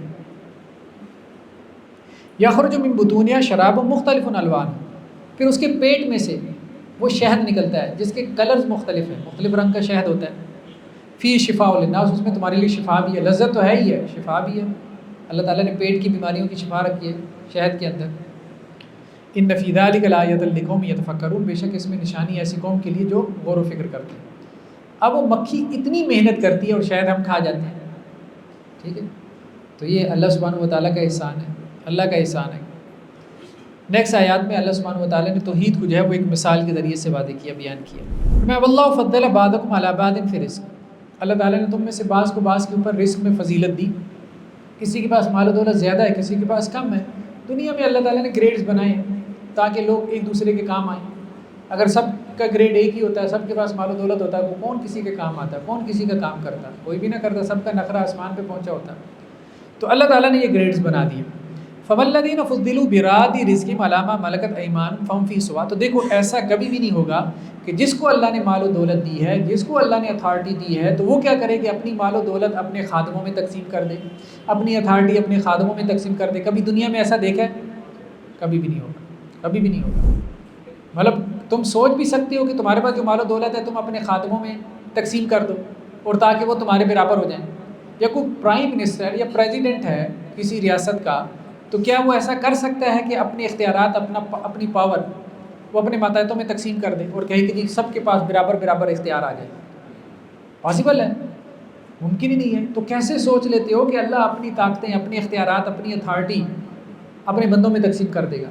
ہمارے یہاں شرک کا سب سے بڑا چور دروازہ یہ ایک جملہ ہے کہ اللہ تعالیٰ کو ہم مانتے ہیں کہ وہ مستقل بذات دینے والا وہی ہے، لیکن اللہ نے ان کو دیا ہے، یہ اولیاء اللہ کو اللہ نے ان کو دیا، اللہ نے اولیاء اللہ کو دیا، اور اولیاء اللہ کا دیا ہوا ہم میں تقسیم کرتے ہیں، اس لیے ہم اولیاء اللہ سے مانگتے ہیں۔ تو اللہ تعالیٰ وہی تو سمجھا رہا ہے، دنیا میں تم اپنا مال و دولت نہیں تقسیم کرنے کو تیار اپنے خادموں میں، تو اللہ کے بارے میں یہ تصورات کہاں سے پیدا کر لیتے ہو کہ اللہ اپنی اتھارٹی جو ہے وہ اپنے بندوں میں تقسیم کر کے ان کو اپنے ساتھ کرسی پہ بٹھا لے، جیسے کوئی پریزیڈنٹ بٹھاتا ہے، اللہ تعالیٰ ان کو اپنے برابر لا کے کھڑا کر دے۔ بہت ہی فضول قسم کے تصورات بنائے تم نے اللہ کے بارے میں، یعنی اللہ کو قیاس کر رہے ہیں، اللہ کو قیاس کر رہے ہیں ایک بادشاہ کے اوپر، ایک پرائم منسٹر کے اوپر قیاس کر رہے ہیں، انسانوں کے اوپر اللہ تعالیٰ کو قیاس کر رہے ہیں۔ تو جب انسانوں پہ اللہ تعالیٰ کو قیاس کر رہے ہیں تو پھر اس قسم کی مثالیں لے کے آتے ہیں، تو اللہ تعالیٰ اس کا جو ہے وہ انکار کر رہا ہے کہ دیکھو جب انسانوں کا معاملہ، یعنی انسان یہ برداشت نہیں کرتا کہ اس کا ماتحت اس کے برابر آ کے کھڑا ہو جائے، تو اللہ تعالیٰ کیسے اپنے بندوں کے بارے میں جو ہے یہ سنت جاری کریں گے کہ اللہ کے اختیارات ان میں چلے جائیں اور لوگوں کو ضرورت ہی نہ پڑے اللہ کے پاس آنے کی، اور اللہ کے بندے جو ہے وہ اللہ کے بندوں کے پاس چلے جائیں؟ پھر خدا اور بندے تو برابر ہو۔ اور یہی کام کیا ہوا ہے، سارا شرک اسی ایک نقطے سے پھیلایا ہوا ہے کہ ہم یہ نہیں کہہ رہے کہ ان کے پاس ان کے اپنے اختیارات ہیں، ہم کہہ رہے ہیں عطائی ہیں، اللہ نے ان کو اختیارات دی ہیں۔ اور اللہ کے بندو، اللہ تعالیٰ کیا اپنی الوہیت مطلب عطائی دے سکتا ہے؟ یہ تو تم یہ دعویٰ کر رہے ہو، اب کل کو یہ کہنا شروع کر دو کہ اللہ کی الوہیت اس کے اندر ہے، اللہ کی طرف سے عطائی ہے، عجیب تماشا ہے، اس کو سجدہ شروع کر دو۔ یہ بھی الہ ہے، مستقل بذات الہ نہیں ہے، اللہ کے بنانے سے الہ بنا ہے۔ یہ بھی معبود ہے، مستقل بذات نہیں ہے، خود سے نہیں ہے، اللہ نے اس کو معبود بنایا ہے بس۔ تو عطائی کے نام پہ ایک عجیب سا جو ہے وہ ہمارے یہاں تماشا لگا دیا گیا اور شرک کے چور دروازے کھول دیے گئے۔ یہ ایسا شرک ہے جو جہنم کی طرف لے کے جانے والا ہے، دائمی طور پہ جو ہے وہ جہنم میں جانے کا سبب بننے والا ہے۔ لیکن یہ ہے کہ لوگوں کو سمجھ نہیں ہے، اللہ سے مانگنے پہ نہیں لگا رہے، اولیاء اللہ سے مانگنے پہ لگایا ہوا ہے، مسجدوں کی طرف لوگوں کو نہیں لا رہے، مزاروں کی طرف رخ پھیر رہے، اللہ کے سامنے نہیں گڑ گڑا رہے، انبیاء کے قصے نہیں بیان کر رہے جو قرآن میں ہیں، لیکن یہ ہے کہ وہ جھوٹے من گھڑت قسم کے قصوں سے جو ہے وہ انسپریشن مل رہی ہے۔ میڈیا میں بھی دیکھیں، وہ جو قوالیاں ہیں، قوالیوں میں کون سے قصے آپ کو ملتے ہیں؟ جھوٹے من گھڑت قصے۔ بھائی اس سے بہتر ہے قرآن کا کوئی قصہ سنا دو، لیکن نہیں، سیدھے رستے کی طرف آنا ہی نہیں۔ افبنعمت اللہ یجحدون، کہ اللہ کی نعمت کا وہ انکار کرتے ہیں۔ نیکسٹ آیات کے اندر اللہ تعالیٰ نے ایک اور نعمت کا تذکرہ کیا، گھر کی نعمت، بہت بڑی نعمت ہے گھر کی نعمت، انسان جیسے سکون میں آ جاتا ہے، اطمینان میں۔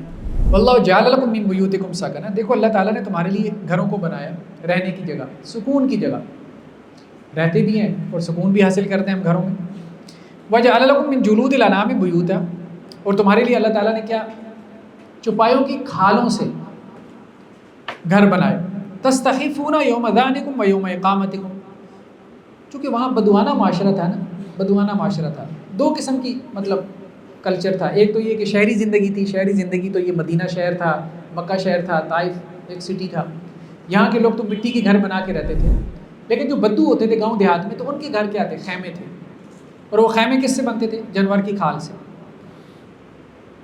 تو جہاں انہوں نے پڑاؤ ڈالنا ہوتا تھا تو وہاں وہ خیمہ لگا لیتے تھے، جہاں چارہ دیکھا، چشمہ دیکھا تو وہاں خیمہ لگا لیا، کچھ عرصے کے لیے 1 مہینہ 2 مہینہ وہاں پڑاؤ ڈالا، جانوروں نے کھایا پیا، ان کی تعداد بڑھ گئی، ذائشِ نسل ہو گئی، گروتھ ہو گئی ان کی، پھر آگے چل پڑے۔ تو اللہ سبحانہ وتعالیٰ نے ایک تو ان گھروں کا تذکرہ کیا۔ موبائل گھر آج کل بھی کانسیپٹ ہے ہمارے یہاں، جیسے یہ خانہ بدوش ہوتے ہیں جھونپڑیوں والے، لیکن اب تو بہت کم رہ گیا. لیکن اب جدید تہذیب نے ایک اور مطلب وہ ایک گھر ہوتا ہے جو مطلب ایک گاڑی ہے، گاڑی کے اندر ہی پورا گھر بنایا ہوا ہے، موبائل گھر جیسے کہتے ہیں، جہاں جائیں اس کو لے جائیں. ٹھیک ہے، تو اب یہ کانسیپٹ ہمارے یہاں آ رہا ہے. تو فرمایا ایک تو گھر وہ ہے جس کو تم اپنے ساتھ لیے پھرتے ہو، اور دوسرا اللہ تعالیٰ نے جانوروں کے اندر تمہارے لیے کیا چیز رکھی؟ وَمِنْ أَصْفَافِهَا وَأَوْبَارِهَا وَأَشْعَارِهَا أَثَاثًا وَمَتَاعًا إِلَىٰ حِينٍ. جانوروں کی جو کھال ہے، ان کی جو اون ہے، ان کے جو ایون کے بال ہیں، ان سے تم اپنے لیے جو ہے وہ ساز و سامان بناتے ہو جو ایک مدت تک تمہارے کام آتا ہے. جوتے بن جاتے ہیں، جیکٹس بن جاتی ہیں، اور بہت ساری چیزیں ہیں. ریشم کا کیڑا دیکھ لیں، یہ سارا کپڑا اسے ایک کیڑے کی مرہونی منت ہے جو ہم پہن رہے ہیں.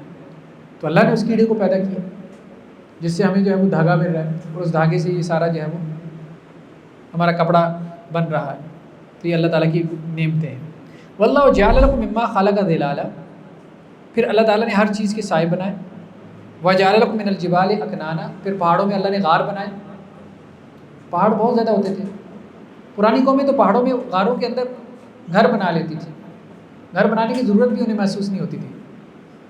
قوم ثمود وغیرہ کو دیکھیں، قوم عاد کو دیکھیں، انہوں نے پہاڑوں کو تراش کے گھر بنائے ہوئے تھے. لیکن پھر بھی پہاڑی علاقوں میں غار بہت کام آتے ہیں، بارش سے بچاؤ کا ذریعہ اور سبب بن جاتے ہیں. طوفان، آندھی، جھکڑ سے اور آفات سے بچاؤ کا ذریعہ بن جاتے ہیں، انسان کے لیے ایک پناہ گاہ بن جاتے ہیں. وَجَعَلَ لَكُمْ سَرَابِيلَ تَقِيكُمُ الْحَرَّ، اور اسی طرح اللہ تعالیٰ نے تمہارے کرتے بنائے جو تمہیں گرمی سے بچاتے ہیں. بعض اوقات موٹا لباس ہے، موٹا لباس سردی سے بچاتا ہے، اور پتلا لباس گرمی سے بچاتا ہے. مطلب ہوا اس میں سے گزر جاتی ہے نا، تو انسان کو گرمی سے بچاتا ہے. وَسَرَابِيلَ تَقِيكُمْ بَأْسَكُمْ، اور پھر اللہ تعالیٰ نے تمہارے لیے ایسے کرتے بنائے جو تمہیں جنگ سے بچاتے ہیں. کن کرتوں کی بات ہو رہی ہے؟ زرہ. پرانے زمانے میں کیا کرتے تھے؟ زرہ پہنتے تھے نا، لوہے کا ایک لباس ہوتا تھا، وہ پہن کے جو شہ سوار ہوتا تھا وہ میدان جنگ میں اترتا تھا. تو جنگ سے تمہارے لیے جو ہے وہ لباس، جنگی لباس تم لوہے سے تیار کرتے ہو. تو یہ بھی اللہ تعالیٰ کی نعمتوں میں سے ہے کیونکہ لوہا اللہ نے بنایا. کذالک یتم نعمتہ علیکم لعلکم تسلمون، اسی طرح اللہ تعالیٰ تمہارے اوپر اپنی نعمت کو مکمل کرتے رہتے ہیں تاکہ تم فرما بردار بنو. چھوٹی چھوٹی چیزوں کی طرف اللہ تعالیٰ توجہ دے رہا ہے کہ یہ نعمت، یہ نعمت، یہ نعمت، بس تھوڑا سا غور کرنے والے تو بن جاؤ. نیکسٹ آیات میں اللہ کے رسول صلی اللہ علیہ وسلم کے بارے میں کہا گیا کہ قیامت والے دن آپ صلی اللہ علیہ وسلم اس امت کے خلاف گواہی دیں گے. ہمارے یہاں یہ کانسیپٹ تو آپ کو ہر جگہ سننے کو ملے گا کہ اللہ کے رسول صلی اللہ علیہ وسلم اس امت کی شفاعت کریں گے. وہ تو کریں گے، ٹھیک ہے، لیکن اس امت کے خلاف گواہی بھی دیں گے. کچھ لوگوں کی شفاعت ہوگی اور کچھ کے خلاف گواہی ہوگی. کچھ آپ صلی اللہ علیہ وسلم کی شفاعت کی وجہ سے جنت میں جائیں گے اور کچھ آپ کے گواہی کی وجہ سے جہنم میں بھی جائیں گے. تو یہ اس کا تذکرہ ہے. وَيَوْمَ نَبْعَثُ فِي كُلِّ أُمَّةٍ شَهِيدًا عَلَيْهِمْ مِنْ أَنفُسِهِمْ، اور اس دن ہم ہر امت میں سے ایک گواہ کھڑا کریں گے جو ان کے خلاف گواہی دے گا. یعنی ہر نبی اپنی امت کے خلاف گواہی دے گا، یا اللہ میں نے ان تک پہنچا دیا تھا، اب اگر انہوں نے عمل نہیں کیا تو اس میں میری طرف سے کوئی کمی نہیں ہے. وَجِئْنَا بِكَ شَهِيدًا عَلَىٰ هَٰؤُلَاءِ، اور اے نبی صلی اللہ علیہ وسلم ہم آپ کو گواہ بنائیں گے ان لوگوں کے خلاف جن کی طرف آپ بھیجے گئے، یہ آپ کی امت تھی. وَنَزَّلْنَا عَلَيْكَ الْكِتَابَ تِبْيَانًا لِكُلِّ شَيْءٍ، اور ہم نے آپ کے اوپر ایسی کتاب نازل کی جس میں ہر چیز کھول کھول کے بیان کر دی گئی. وَهُدًى وَرَحْمَةً وَبُشْرَىٰ لِلْمُؤْمِنِينَ، اور اس میں ہدایت ہے، انسانوں کے لیے گائیڈنس ہے. انسان کہتا ہے مجھے رستہ نہیں نظر آ رہا، بھائی رستہ اللہ تعالیٰ بار بار کہیں، رستہ تو قرآن میں ہے، قرآن پڑھو رستہ مل جائے گا. انسان کہتا ہے رستہ نہیں مل رہا، سمجھ نہیں آ رہی کہاں جاؤں کدھر جاؤں، کنفیوزڈ ہے. تو اللہ تعالیٰ بار بار کہتا ہے کتاب ہدایت ہے، ہدایت ہے. ہدایت کا مطلب کیا ہے؟ رستہ ہے بھائی، اور کیا ہے؟ رستہ ہی تو دکھا رہی ہے یہ کتاب. قرآن کے ساتھ جوڑو تو صحیح، تمہیں رستہ دکھائے گی، رستہ کے اوپر چلائے گی. تو وَهُدًى وَرَحْمَةً، اور اس میں یہ رحمت بھی ہے اہل ایمان کے لیے. یعنی قرآن کے ساتھ جو جڑ جاتا ہے تو اس کے اوپر اللہ کی رحمتیں نازل ہونا شروع ہو جاتی ہیں. وَبُشْرَىٰ، اور خوشخبری بھی ہے مسلمانوں کے لیے، خوشخبری بھی ہے. قرآن کے ساتھ جو تعلق ہے آپ کو فرد بخشتا ہے، دل کا سرور عطا کرتا ہے. نیکسٹ آیات کے اندر اللہ سبحانہ و تعالیٰ نے خیر اور شر کے 3 بیسک پرنسپل بیان کر دیے. یہ دنیا اللہ تعالیٰ نے خیر اور شر کے اوپر پیدا کی ہے. ازل سے خیر بھی ہے شر بھی ہے، گڈ اینڈ ایول، یہ چلے گا، قیامت تک چلے گا. نہ خیر نے ختم ہونا ہے نہ شر نے ختم ہونا ہے، دونوں کے درمیان کشمکش جاری رہے گی، حق اور باطل کی کشمکش جاری رہے گی. تاریخ میں اسی طرح سے چلتا آیا اور چلتا رہے گا. نہ سارے لوگ اچھے ہو جائیں گے نہ سارے برے بنیں گے، کچھ اچھے رہیں گے کچھ برے رہیں گے. یہ دنیا کا نظام ہے، اللہ نے اسی طرح سے چلایا۔ تو اللہ تعالیٰ نے خیر کے 3 پرنسپل بیان کیے۔ ویسے تو خیر یا نیکی یا گڈ کیا ہے، اچھائی کیا ہے، بہت سی اچھائیاں، آپ ہزاروں اچھائیاں گنوا سکتے ہیں، لیکن 3 بنیادی طور پہ اچھائیوں کا تذکرہ کر دیا۔ اسی طرح شر کیا ہے، برائی کیا ہے، ایول کیا ہے، اللہ نے 3 بنیادی ایولز کا تذکرہ کر دیا جو جڑ ہے تمام ایولز کی، اور 3 بنیادی نیکیوں کا تذکرہ کر دیا جو تمام نیکیوں کا کیا ہے، اوریجن ہے۔ یعنی یہ 3 نیکیاں کر کے دکھا دو اور ان 3 شر سے بچ جاؤ، تو اللہ تعالیٰ تمہیں ہر قسم کی نیکی پہ لا دیں گے، ہر قسم کی نیکی کو تم کرنے والے بن جاؤ گے، اور ہر قسم کے شر سے اللہ تمہیں بچا دیں گے۔ تو وہ 3 نیکیاں کیا ہیں؟ ان اللہ یامر بالعدل، سب سے پہلے اللہ تعالیٰ عدل کا حکم دیتا ہے۔ عدل ایک انصاف ہے، ایک عدل ہے۔ انصاف کیا ہے؟ نصف نصف کر دینا۔ 2 لوگ ہیں مثال کے طور پہ، آپ کے پاس 1 من 40 kg آپ کے پاس ویٹ ہے، ٹھیک ہے، اب 2 لوگ ہیں، ایک کمزور ہے اور ایک ہٹا کٹا ہے، طاقتور ہے، پہلوان ہے، تو دونوں کو آپ کہیں گے جی 20-20 کلو آپ نے اٹھانا ہے۔ یہ اس کو انصاف کہتے ہیں، ایکویلٹی، مساوات۔ مغرب اسی کا درس دیتا ہے، ویسٹ اسی کا درس دیتا ہے، ٹھیک ہے۔ گھر کی ذمہ داری آدھی جو ہے وہ عورت کے اوپر ڈال دو، آدھی مرد کے اوپر ڈال دو۔ معاشی ذمہ داری بھی آدھی عورت کے اوپر ڈال دی اور آدھی مرد کے اوپر ڈال دی۔ ہر جگہ کیا ہے، مساوات کو چلانا شروع کر دیا ہے، لائن لگی ہے۔ اب ہمارے تو یہ ہے نا کہ لیڈیز فرسٹ، وہ صرف وہ نہیں ہے، مطلب مقولہ نہیں ہے، واقعتاً ہمارے عورتوں کا اس قدر احترام ہوتا ہے۔ بینک کے باہر بھی لائن لگی ہوگی، کسی عورت کو دیکھیں گے تو مرد پیچھے ہو جائیں گے، ٹھیک ہے۔ لیکن ایکویلٹی کیا کہتی ہے، انصاف کیا کہتا ہے؟ بھائی بی لائن میں لگ جاؤ، بعد میں آئیے تو لائن میں لگو، تمہیں پہلے کیوں جگہ دیں؟ پبلک ٹرانسپورٹ میں آپ سفر کر رہے ہیں، کسی خاتون کو دیکھا، آپ اٹھ کے کھڑے ہو گئے، آپ بیٹھ جائیں، لیکن یہ رسپیکٹ ہے نا، یہ عدل ہے، یہ عدل ہے۔ انصاف کیا ہے بھائی؟ برابری۔ انصاف کا درس مغرب دیتا ہے، ہمارا دین کیا کہتا ہے؟ عدل۔ عدل کیا ہے؟ عدل یہ نہیں ہے کہ آدھا آدھا، برابری برابری نہیں، برابری آپ نہیں کر سکتے، برابری نہیں کر سکتے، ہر ایک کو جتنا اس کا حق بنتا ہے وہ دینا، یہ عدل ہے۔ ایک بندہ کمزور ہے، آپ کے پاس 40 کلو وزن ہے، ایک بندہ کمزور ہے، اس کو 10 کلو دیں۔ جو بندہ ہٹا کٹا ہے، موٹا تازہ ہے، اس کو 30 کلو وزن دیں، یہ عدل ہے۔ اور دونوں کو 20-20 دے دیں، یہ انصاف ہے۔ تو انصاف کا نعرہ ایک اللاجیکل نعرہ ہے، سب لوگ برابر نہیں ہیں، مرد اور عورت برابر نہیں ہیں کہ آپ مرد کی ذمہ داریاں آدھی عورت کے اوپر ڈال دیں اور پھر اسے آزادی کے سبق سکھا دیں، یہ نہیں۔ مرد کی ذمہ داری ہے وہ مرد نے اٹھانی ہے، مرد نے اپنا بوجھ اٹھانا ہے، اور عورت نے اپنی ذمہ داری نبھانی ہے۔ تو ان اللہ یامر بالعدل، بے شک اللہ تعالیٰ جو ہے وہ عدل کا حکم دیتا ہے، والاحسان، اور اللہ تعالیٰ احسان کا حکم دیتا ہے۔ احسان کیا ہے؟ خوبصورتی، ہر کام میں خوبصورتی پیدا کرو، مگروں نہ لائیں،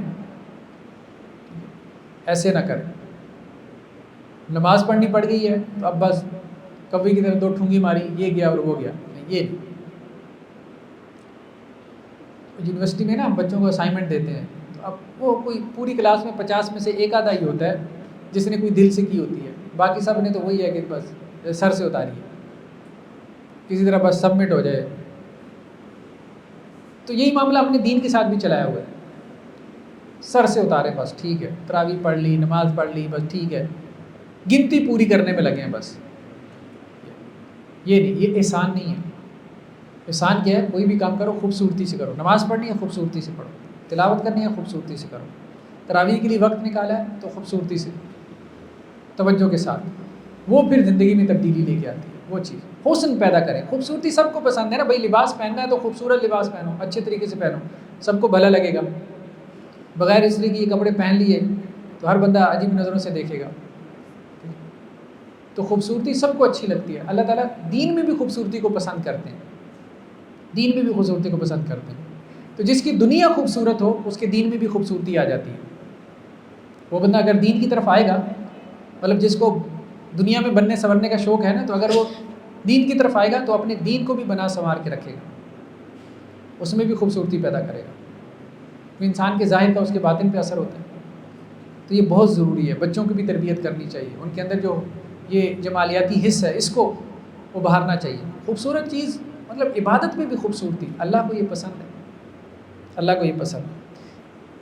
اس لیے قرآن نے کہا نا خذوا زینتکم عند کل مسجد, مسجد میں آؤ بہترین لباس پہن کے آؤ, جب وہ زینت اختیار کر کے آؤ.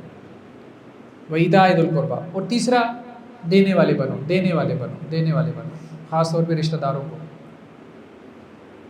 دینے والا ہاتھ اوپر ہوتا ہے, اللہ تعالیٰ اس کو بہت پسند کرتا ہے. اور دینا صرف مال میں نہیں ہوتا, مال میں نہیں, ایسی دل بڑا کرو. اوقات کار میں بھی انسان دینے والا بنے, مطلب کیلکولیٹر لے کے ہاتھ میں نہ بیٹھ جائے کہ اس نے مجھے اتنا دیا تو اب جواب میں نے اتنا دینا ہے. نہیں, وَإِيتَاءِ ذِي الْقُرْبَى, رشتہ داروں کو دینے والے بنو. یہ خیر کی بہت بڑی بنیاد ہے کہ انسان دینے والا ہو, لینے والا نہ ہو, یا حساب کتاب رکھنے والا نہ ہو کہ کاپی اور رجسٹر سنبھال کے رکھا ہوا ہے, اچھا اتنا وہاں سے مجھے آ رہا ہے تو اب میں نے جواب میں اتنا دینا ہے. ان کی طرف سے سوئیاں ہی, میری طرف سے کھیر چلی جانی چاہیے عید کے موقع پہ. اور بھائی جو سوئیاں نہیں بھیج رہا اس کی طرف کھیر بھیجو. اللہ کے رسول صلی اللہ علیہ وسلم کے پاس ایک شخص ہے, کہنے لگا کہ میرے کچھ رشتہ دار ہیں, میں ان کے ساتھ اچھا کرتا ہوں وہ میرے ساتھ برا کرتے ہیں, میں اچھا کرتا ہوں وہ برا کرتے ہیں. آپ نے برا کیے جاؤ. اگر وہ اچھا کرتے ہیں تو بھی جواب میں اچھا کرتا ہے, یہ تو دنیا کے سارے لوگ کرتے ہیں, اس میں کیا کمال ہے, یہ تو عدلے کا بدلہ ہے. وہ ہوتا ہے نا شادی بیاہ کے موقع پہ انہوں نے تحائف دیے, انہوں نے اتنے پیسے دیے, اب جواب میں آپ نے بھی دینے ہیں. ٹھیک ہے, لکھ کے رکھا ہوتا ہے سب نے کہ فلاں نے ہمارے بچی کی شادی ہوئی تھی تو اتنا دیا تھا, آپ جواب میں آپ بھی کہتے ہیں اچھا اس کے بچی کی ہو رہی ہے تو ہم نے بھی اتنا ہی دینا ہے. یہ عدلے کا بدلہ تو چلتا ہے. وہاں پہ انسان کرے جہاں اس کو نہیں مل رہا, وہاں پہ دینے والا بنے. یعنی یہ جو یک طرفہ ہوتا ہے نا, یک طرفہ جب آپ پوزیشن لیتے ہیں نا دینے کی, یک طرفہ, یہ آپ کو جو بناتی ہے. جیسے ماں ہے اپنی اولاد کو دیتی ہے, ٹھیک ہے, پیرنٹس اپنی اولاد کو دیتے ہیں, مطلب واپسی کی امید نہیں ہوتی. وَإِيتَاءِ ذِي الْقُرْبَى, رشتہ داروں کو دو. تو خیر کی یہ 3 بنیادیں, عدل, مساوات نہیں, عدل. ہر ایک کا جو حصہ ہے, ہر ایک کی جو رسپانسبلٹی ہے یا ذمہ داری ہے یا ایون کے جو اس کے رائٹس ہیں, ٹھیک ہے, وہ اس کی اپنی حیثیت کے اعتبار سے برابر نہیں ہے. مرد اور عورت کے حقوق برابر نہیں ہیں. عورتوں کے حقوق بہت ساری جگہوں پہ زیادہ ہیں.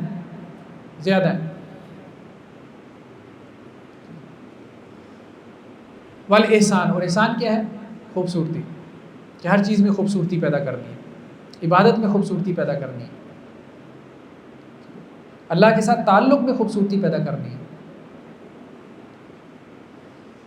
وَإِيتَاءِ ذِي الْقُرْبَى, اور تیسری چیز کیا ہے, دینے والا بننا ہے. دینے والا, لینے والے کے بجائے دینے والی پوزیشن لینی چاہیے. دینے والے کو سب پسند کرتے ہیں, لینے والے کو کوئی پسند نہیں کرتا. تو خاندان میں انسان کو ایسا ہونا چاہیے کہ دینے والا ہو, پورے خاندان میں, فیملی میں. وَيَنْهَىٰ عَنِ الْفَحْشَاءِ وَالْمُنکَرِ, اور 3 جو شر کی چیزیں ہیں جن سے منع کیا, یعنی شر کی 3 بنیادیں. سب سے پہلے فحشاء, بے حیائی کا کام. بے حیائی, ہم جانتے ہیں بے حیائی سے کیا مراد ہے, جو آج کل ہو رہا ہے سارا, اور ہماری نوجوان نسل اس میں تباہ ہو رہی ہے. یونیورسٹیز میں جو ڈیٹنگ کلچر ہے, اور اسی طرح فوش سائٹس کے اوپر جو جا کے گندی ویڈیوز دیکھتے ہیں, اور جس طرح سے وہ ایڈکشن میں مبتلا ہو جاتے ہیں. 13 14 سال سے اس کے اندر مبتلا ہے, نکل ہی نہیں پا رہے, دلدل کے اندر پھنس جاتے ہیں, روتے ہیں. سر کوئی سجیسٹ کر دے کیسے نکلیں. تو باہر بہت زیادہ ٹمپٹیشنز ہیں, بہت زیادہ فتنے ہیں, باہر بہت زیادہ فتنے ہیں. بندہ ایک دفعہ گر جاتا ہے, پھنس جاتا ہے, وہ کسی سے پھر تذکرہ بھی نہیں کر سکتا بیچارہ, کیا میں پھنس گیا ہوں, کیسے نکلوں, کہاں سے نکلوں. اور ایج بھی اتنی نہیں ہوتی, 13 14 15 سال, کیا ایج ہے, کچھ سوجھ بوجھ بھی نہیں تھی. پھر وہاں سے ڈرگز ایڈکٹ ہوا, پھر اس کے بعد پتہ نہیں کہاں سے کہاں انسان نکل گیا. ہوش و حواس ہی نہیں. جانوروں سے بدتر اس کی زندگی ہو جاتی ہے. کبھی آپ دیکھیں نا ادھر, آپ یہ لاڑی اڈے کی طرف جائیں, باٹی کی طرف میں پڑے ہوئی ہیں, کتوں کے ساتھ سوئی ہیں. صحیح بات ہے, کتوں کے ساتھ سوئی ہیں, سڑک کے کنارے کتوں کے ساتھ سوئی. انسان یہاں تک گر جاتا ہے. اور پیچھے ہسٹری اٹھا کے دیکھیں, بہت سو کی ہسٹری بہت اچھی ہوگی, کچھ ایسے بھی ہوگی جنہوں نے ماسٹرس کیا, لیکن ضبط نفس, سیلف کنٹرول نہیں کیا, اپنے آپ کو چھوڑ دیا, اپنے نفس کے حوالے کر دیا. وہ بے حیائی نے انہیں کہاں سے کہاں تک پہنچا دیا. انسان کا ضمیر ہے, اسے گلٹ میں مبتلا کرتا ہے. گلٹ میں مبتلا کرتا ہے تو پھر وہ اس گلٹ کو سلانے کے لیے کیا کرتا ہے؟ مزید نشے کی طرف جاتا ہے، الکوہل کی طرف جاتا ہے، ڈرگس کی طرف جاتا ہے. اسے وقتی طور پہ تو سو جاتا ہے لیکن مسئلہ اس کا باقی رہتا ہے. وَيَنْهَى عَنِ الْفَحْشَاءِ، بے حیائی کا انجام بہت برا ہے، بے حیائی سے بچنا ہے، بے حیائی سے بچنا ہے. ہاں ضبط نفس کرنا پڑے گا، کنٹرول کرنا پڑے گا. بھائی کنٹرول کیے بغیر تو اب ظاہری بات ہے کوئی مسئلہ حل تو نہیں ہوتا نا، اپنے آپ کو نفس کے اوپر چھوڑ تو نہیں نہ سکتے. یہی تو امتحان ہے، یہی تو آزمائش ہے. والمنکر، اور برائی سے، برے کاموں سے، گھٹیا کاموں سے، سطحی کاموں سے، بری باتوں سے، جن کو شرع نے بھی برا کہا، عقلاً بھی بری ہے، بد تہذیبی، انسان کو پسند نہیں. گھٹیا ایٹیچیوڈ جسے کہتے ہیں، اس سے دور رہو. مطلب سمجھ نہیں آتی، بس جاتے جاتے کیا سڑک کے کنارے بیٹھ جائیں گے، قضاء حاجت کے لیے سڑک کے کنارے بیٹھ جائیں گے. انسان برا لگتا ہے ایسے انسانوں کے سامنے اس طرح سے بیٹھ جائے. تو منکرات کہتے ہیں وہ چیزیں کہ جو جن کو شرع تو برا کہتی ہے، شریعت تو برا کہتی ہے، عقلاً بھی انسان ان سے کراہت محسوس کرتا ہے. یہ کیا کر رہے ہیں، کیسے کر رہے ہیں؟ واش روم میں گئے، اب پانی نہیں بہایا. تو ہمارے یہاں یہ چیزیں عام ہیں، بہت کامن. پبلک پلیسز پہ آپ ٹوائلٹس میں چلے جائیں، کامن سینس ہی نہیں ہے لوگوں میں. والبخش، اور ظلم. ظلم جو ہے وہ شر کی ایک بہت بڑی بنیاد ہے. اللہ تعالیٰ ظلم سے تم کو منع کرتا ہے، ظلم سے تم نے روکنا ہے. تو 3 خیر کی بنیادیں ہیں جن کے اللہ نے حکم دیا ہے، اور 3 شر کی بنیادیں ہیں جن سے اللہ تعالیٰ نے منع کی ہے. تو ان میں سے ایک بے حیائی ہے، اور دوسرا منکرات ہیں، اور تیسرا ظلم ہے. ظلم کے بارے میں بھی ہمیں حدیثیں ملتی ہیں. اللہ کے رسول صلی اللہ علیہ وسلم نے فرمایا کہ دنیا میں آپ جو ظلم کرتے ہو تو قیامت والے دن لازماً تمہیں اس کا بدلہ دینا پڑے گا.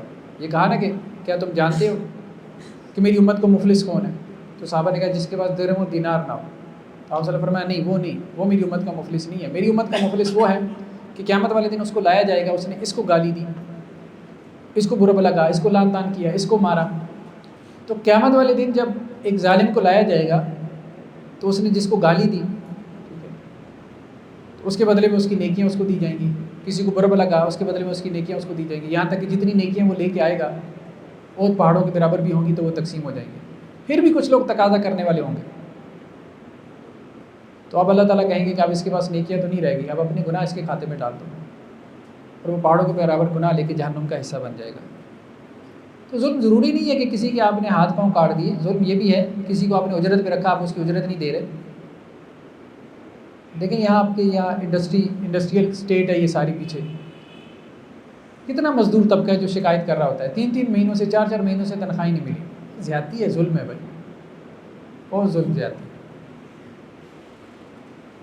تو کسی کو آپ نے اجرت پہ رکھا ہے، آپ اس کو اس کی تنخواہ دیں، وقت کے اوپر دیں. نیکسٹ آیات میں جان بچانے کے لیے کلمہ کفر کہنا، کیونکہ اس وقت تشدد ہوتا تھا مکہ کے اندر. خاص طور پہ جو بھی ایمان لے کے آتا تھا تو اس کو بری طرح سے پرسیکیوٹ کیا جاتا تھا. تو ایسے میں اللہ تعالیٰ نے الاؤ کر دیا کہ اگر کبھی کافروں کے ہتھے چڑھ جاؤ اور کافر تمہاری جان نہ چھوڑے تو اپنی جان بچانے کے لیے اگر کوئی کلمہ کفر بھی کہہ دو، کوئی کفریہ بات بھی کر دو، اللہ تعالیٰ کے یہاں معاف ہے. بس دل تمہارا اللہ کے اوپر راضی ہونا چاہیے. زبان سے اگر کچھ کہہ دیا تم نے اپنی جان بچانے کے لیے تو اس میں کوئی حرج والی بات نہیں. ہاں جہاں مسلمان اکثریت میں، میجورٹی میں، وہاں تو ایسا مسئلہ نہیں ہے. لیکن جہاں مسلمان منارٹی میں ہوتے ہیں، جیسے اب انڈیا میں دیکھیں بہت دفعہ ایسی صورتحال ہو جاتی ہے کہ آپ کسی ایسے علاقے میں ہیں جہاں ہندو ہیں میجورٹی میں، اور ہندو بھی وہ والے مطلب جو ذرا ایکسٹریمسٹ ہے. تو اب ایسے میں ایک مسلمان جو ہے وہ اپنی جان بچانے کے لیے کوئی کلمہ کفر کہہ دیتا ہے جان چھڑانے کے لیے کہ میری پٹائی نہ کریں، اور اس کا دل مطمئن ہے، تو یہ وہ بات ہو رہی ہے کہ اللہ کے یہاں اس پہ پکڑ نہیں ہے. یہ بعض اوقات ہمارے یہاں ہوتا ہے، یہ انٹیریئر سندھ میں ہم دیکھتے ہیں ہندو فیملیز ہیں، اسی طرح سے یہاں ادھر پنجاب میں کرسچن فیملیز ہیں، ان میں سے کوئی بچہ ایمان لے آتا ہے، مسلمان ہو جاتا ہے، اب پوری فیملی اس کے اگینسٹ ہو جاتی ہے. یا اسے پتہ ہوتا ہے کہ اگر میں نے اعلان کر دیا تو پوری فیملی نے مجھے چھوڑنا نہیں ہے، تو اب وہ اپنا ایمان چھپائے رکھتا ہے. تو ایسے میں گنجائش نکلتی ہے کہ اپنی جان بچانے کے لیے اگر ایسا کرے تو.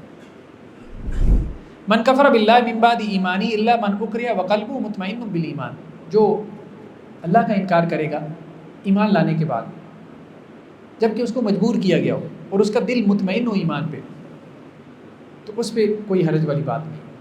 ولیکن من شرح بالکفر صدرا فعلیم غضب من اللہ، ہاں جس نے اپنا سینہ کھول دیا کفر کے لیے، یعنی پورے شعور کے ساتھ جس نے کفر کو اختیار کیا، اس کے اوپر اللہ کا غضب ہے۔ مجبور آدمی پہ نہیں، مجبور آدمی پہ نہیں، اس پہ اللہ کی پکڑ نہیں ہوگی۔ جس کا سینہ کھل گیا کفر کے لیے، اس نے دل سے کفر کو اختیار کیا۔ نیکسٹ آیات کے اندر اللہ سبحانہ و تعالیٰ نے ایک بستی کا تذکرہ کیا۔ یہ بستی بعض اہل علم نے کہا ہے کہ مکہ کی بستی ہے، اس کی طرف اشارہ ہے۔ اللہ تعالیٰ کی بڑی نعمتیں تھیں، حالانکہ بے آب و گیا زمین تھی مکہ کی، پہاڑ تھے، سوکھے پہاڑ تھے، نہ کوئی پانی کے چشمے بہتے تھے، نہ وہاں کی زمین کوئی زرعی زمین تھی، وہ خاص پیداوار تو تھی نہیں، لیکن اس کے باوجود اللہ کا کرم ایسا ہوا، اللہ کا گھر بنا، پوری دنیا سے قافلے آتے، اور یہاں پہ انٹرنیشنل آپ کہہ لیں کہ جی ایک مارکیٹ بن گئی، ایک بہت بڑا ہب بن گیا، معاشی ہب بن گیا، پوری دنیا سے لوگ آتے تھے، اور یہاں پہ حج کے موقع پہ میلے لگتے تھے اور تجارت ہوتی تھی۔ اب عربوں کو دنیا کی ہر چیز یہاں گھر بیٹھے میسر آ جاتی تھی بیت اللہ کی وجہ سے۔ دنیا جہاں کا پھل وہاں ملتا تھا، دنیا جہاں کا میوہ وہاں پہ ملتا تھا۔ تو اللہ تعالیٰ نے اس کی طرف اشارہ کر کے دیکھا کہ دیکھو یہ ساری اللہ کے گھر کی برکات تھی، لیکن تم نے کیا کیا؟ اپنے رسول کا انکار کر دیا۔ وضرب اللہ مثلا قریۃ کانت آمنۃ مطمئنہ، اور اللہ تعالیٰ اس بستی کی مثال بیان کرتا ہے جو کہ مطمئن تھی، بڑے سکون میں تھی، مزے میں تھی۔ یاتیھا رزقھا رغدا من کل مکان، ہر طرح سے رزق آ رہا تھا، ہر طرف سے فکفرت بانعم اللہ، تو اللہ کی نعمتوں کی اس نے ناشکری کی، ناقدری کی۔ فاذاقھا اللہ لباس الجوع والخوف، تو اللہ نے اسے بھوک کا اور خوف کا لباس پہنا دیا۔ بھوک کا اس لیے کہ قحط پڑ گیا تھا، بدترین قحط مکہ میں پڑ گیا تھا، یہاں تک کہ حضرت ابو سفیان جو ابھی ایمان نہیں لائے تھے تو وہ آئے مدینہ میں، اور آپ صلی اللہ علیہ وسلم سے استدعا کی کہ جنگیں اپنی جگہ پہ، ہم آپ کی قوم کے لوگ ہیں، غلہ اور اناج چاہیے۔ اور خوف اس لیے تھا کہ ارد گرد کے سارے قبائل مسلمان ہو رہے تھے، گھیرا دنگ ہو رہا تھا مکہ والوں کے گرد۔ تو اگر کوئی بستی، کوئی قوم اللہ کی نعمتوں کی ناقدری کرتی ہے تو اللہ تعالیٰ اس کو خوف میں اور بھوک میں مبتلا کر دیتے ہیں۔ یہی معاملہ آپ پاکستان کا دیکھ لیں، اللہ کی کتنی نعمتیں ہمارے پاس، چاروں موسم ہمارے پاس ہیں۔ ناردرن ایریاز میں چلے جائیں تو ایسے ایسے وسائل ہیں ہمارے پاس، جتنے بھی نیچرل ریسورسز ہو سکتے ہیں سب ہمارے پاس ہیں، سب، کسی چیز کی کمی نہیں ہے اس ملک کے پاس، اللہ نے سب کچھ دیا ہے۔ لیکن یہ ہے کہ اللہ کی ان نعمتوں کی ہم نے قدر نہیں کی۔ اور اب کیا ہے معاشی طور پہ کیا صورتحال ہے ہماری، کیا ہمارا مقام ہے پوری دنیا میں معاشی اعتبار سے؟ روپے کی قدر دیکھیں، ویلیو دیکھیں، ڈالر کہاں تک تقریباً کوئی 300 کو چھو رہا ہے، 280 280 کے قریب تو ہے، یہ صورتحال بن چکی ہے۔ اور کبھی وہ وقت بھی تھا کہ ایک ڈالر اور ایک روپے کی قدر برابر تھی۔ ناقدری کی اللہ کی نعمتوں کی، ناقدری کی۔ تو اللہ کی نعمتوں کی قدر کا مطلب کیا تھا کہ اللہ نے یہ نعمتیں دی تھی تو اللہ کا شکر ادا کرتے، اور اللہ کا شکر ادا کرنے کا مطلب یہ تھا کہ دین اسلام کے نام پہ ہم نے یہ ملک حاصل کیا، تو ہم دین اسلام کو یہاں پہ امپلیمنٹ کرتے، نافذ کرتے، لیکن ہم نے وہ نہیں کیا۔ تو آج ہم اس کے نتائج بھگت رہے ہیں۔ تو شکر نہ کرنے والی قوم جو ہے وہ بھوک میں مبتلا ہو جاتی ہے، خوف کا شکار ہو جاتی ہے۔ لاسٹ آیات ہیں اس پارے کی، اس میں اللہ تعالیٰ نے دعویٰ کی ایک اسٹریٹجی بیان کی، دعوت کیسے دینی ہے۔ ہمارے 3 قسم کے طبقات ہیں سوسائٹی میں، 3 قسم کے لوگ ہیں۔ ایک وہ جسے آپ ایلیٹ کلاس کہتے ہیں، ادعو الی سبیل ربک بالحکمہ، حکمت کے ساتھ۔ دیکھیں پوری اسٹیٹ جو ریاست ہوتی ہے نا، اس کو چلانے والی جو مشینری ہوتی ہے 1000-1200 لوگ ہوتے ہیں جو کسی اسٹیٹ کو چلا رہے ہوتے ہیں، بس۔ اصل میں ان لوگوں کو دعوت دینا، یہ جب دین کی طرف آتے ہیں تو پوری قوم دین کی طرف آ جاتی ہے۔ اس لیے نبی کیا کرتے تھے، ایک اصطلاح قرآن استعمال کی، مالا، سرداروں کو دعوت دیتے تھے، کیونکہ قبیلے کا سردار ایمان لے آتا تھا تو پورا قبیلہ ایمان لے آتا تھا۔ آپ صلی اللہ علیہ وسلم بھی اپنی دعوت میں سرداروں کو فوکس کرتے تھے۔ تو ایک طبقہ سوسائٹی میں ایسا ہونا چاہیے، کچھ لوگ سوسائٹی میں ایسے ہونے چاہیے جو اس طبقے کو دعوت دیں، یہ ایلیٹ کلاس کو دعوت دیں۔ لیکن وہ وہی دعوت دے سکتے ہیں ایلیٹ کلاس کو جو ان کی سائیکالوجی کی سمجھتے ہوں، جو ان جیسے پڑھے لکھے ہوں، جن ماڈرن سائنسز جو ہیں ان میں درک حاصل رکھتے ہیں، اور پھر ان کے لیول پہ جا کے ان کی سکلز ان کے پاس ہوں، ان کی لینگویج میں ان کو سمجھا سکیں۔ اور اگر ایسا طبقہ ہماری سوسائٹی میں کوئی کام کر رہا ہے جو اس کو ٹارگٹ کر رہا ہے، تو ہمیں ان کا احسان مند ہونا چاہیے. تو ایک تو قرآن نے کہا حکمت کے ساتھ، وزڈم کے ساتھ، یعنی ایسے طبقے کو دعوت دو کہ جس کے پاس پاور ہے، جس کے پاس اتھارٹی ہے. آپ صلی اللہ علیہ وسلم کیا کرتے تھے؟ بادشاہوں کو خطوط لکھتے تھے، لیٹرز لکھتے تھے، کیونکہ پتہ تھا کہ بادشاہ اگر ایک آ گیا تو پیچھے پوری قوم آ جائے گی. ایک بادشاہ اگر آ گیا. دوسرا درجہ کیا ہے؟ عوام الناس پہ محنت کرنی ہے. عوام الناس والموعظۃ الحسنہ. عوام الناس کو کیا ہے؟ اچھی نصیحت بھی کر دو گے تو ٹھیک ہے. اچھا جو ایلیٹ کلاس ہے نا، اس کے بڑے مسائل ہیں، اس کے فلسفیانہ مسائل ہوتے ہیں، اس نے یہ ازم پڑھا، وہ ازم پڑھا ہوا، اس کے بہت الجھاؤ ہوتے ہیں، تو اس کو اندر تک مطمئن کرنا پڑتا ہے. وہاں انٹلیکٹ کام آتا ہے، وہاں آپ کی ذہانت کام آتی ہے، وہاں آپ کے بہترین اخلاق اور اچھا ذہن کام آتا ہے. وہاں یہ نہیں کہ آپ کہیں کہ جی میں کوئی واضح نصیحت کروں اور وہ سارے آمنا و صدقنا کہہ دیں گے. نہیں، ایسے نہیں ہوتا. عوام الناس، ہاں عوام الناس کے بارے میں قرآن نے کہا والموعظۃ الحسنہ. یہ دوسرا درجہ ہے دعوت کا. عام عوام الناس، اچھی نصیحت کر دو، سمجھ آ جاتی ہے، دین کے اوپر آ جاتے ہیں. تمہارے یہاں بہت سے لوگ ہیں، تو جو بھی اس اعتبار سے کام کر رہا ہے تو اس کو اپریشیٹ کرنا چاہیے. اس میں زیادہ جو ہے وہ ڈسکریمنیشن نہیں ہونی چاہیے. دیکھیں شہروں کا اپنا ایک ماحول ہے. یہاں شہروں کی مساجد کے اندر آپ اردو میں گفتگو کرتے ہیں تو لوگوں کو زیادہ اچھی سمجھ میں آتی ہے. گاؤں دیہات میں چلے جائیں نا تو وہاں لوگوں کو اردو سمجھ نہیں آتی. وہاں پنجابی والے ہیں، پھر وہ لے کے ساتھ، سر کے ساتھ تقریر کرتے ہیں، تو وہاں لوگوں کو یہی بات سمجھ میں آتی ہے. تو ایک جگہ ایک مسجد میں نے تقریر کی، تو وہ بعد میں ایک بابا جی کہنے لگے کہ تقریر تو بچے بڑی اچھی تھی، لیکن اگر پنجابی میں ہوتی تو مزہ آ جاتا. اب ظاہری بات ہے کہ ان کی زبان پنجابی ہے، پنجابی، ان کو اردو اتنی سمجھ ہی نہیں آتی. تو جہاں جس طرح سے جو ماحول ہے اس کے اعتبار سے گفتگو کرنی چاہیے. اب شہر کی مسجد میں آ کے کسی اچھے جہاں پڑھا لکھا طبقہ آتا ہے، آپ پنجابی میں گفتگو کریں گے تو وہ کوئی پسند ہی نہیں کرے گا اس کو. یار یہ کیا مولانا صاحب شروع ہو گئے. تو مختلف حلقے ہیں، آپ کی سوسائٹی میں مختلف حلقے ہیں، تو مختلف مزاج کے جو اسپیکرز ہیں انہوں نے ہر حلقے کو کیا کیا ہے؟ ٹارگٹ کیا ہوا. تو جو جس حلقے میں کام کر رہا ہے اس کو اپریشیٹ کرنا چاہیے. کوئی سنجیدہ حلقے میں کام کر رہا ہے سنجیدہ انداز میں، کوئی غیر سنجیدہ حلقے میں کام کر رہا ہے غیر سنجیدگی کے ساتھ. اب کچھ ہمارے دوست وہ ذرا معترض ہوتے تھے علامہ ناصر مدنی صاحب پہ. آپ لوگوں نے سنا ہوگا علامہ ناصر مدنی صاحب کو. بہرحال ٹھیک ہے، اب ان کے مزاج میں کیا ہے؟ ہنسی مزاح غالب ہے. ہر انسان کا اللہ نے مزاج بنایا، کسی کے مزاج میں سیریسنس ہے، کسی کے مزاج میں ہنسی مزاح غالب ہے. لیکن ان کا ایک جملہ ہے، وہ جملہ نوٹ کرنے والا ہے کہ مجھے ٹک ٹاک کی کنجریاں بھی سنتی ہیں. ٹھیک ہے، یہ انہوں نے پبلکلی جملہ بولا ہوا ہے اور یہ بات ٹھیک ہے ان کی. وہ ٹک ٹاک پہ جو بیٹھی ہے نا، وہ کیا مولوی کو جانے. وہ تو مولوی کو دیکھ کے جو ہے وہ اپنا شاید موبائل بھی بند کر دے کہ اس کی شکل دیکھنے سے کہیں جو ہے وہ میرے اوپر کوئی اثر نہ ہو جائے. تو وہ جو اس ماحول میں بیٹھی ہوئی ہے اس کو اس کے جملے یاد ہیں اور وہ اس کے جملوں کے اوپر کیا کر رہی ہے؟ ویڈیوز بنا رہی ہے، رسپانسو ویڈیوز بنا رہی ہے. تو اس نے انگیج کر لی نا، ایک آڈینس انگیج کر لی.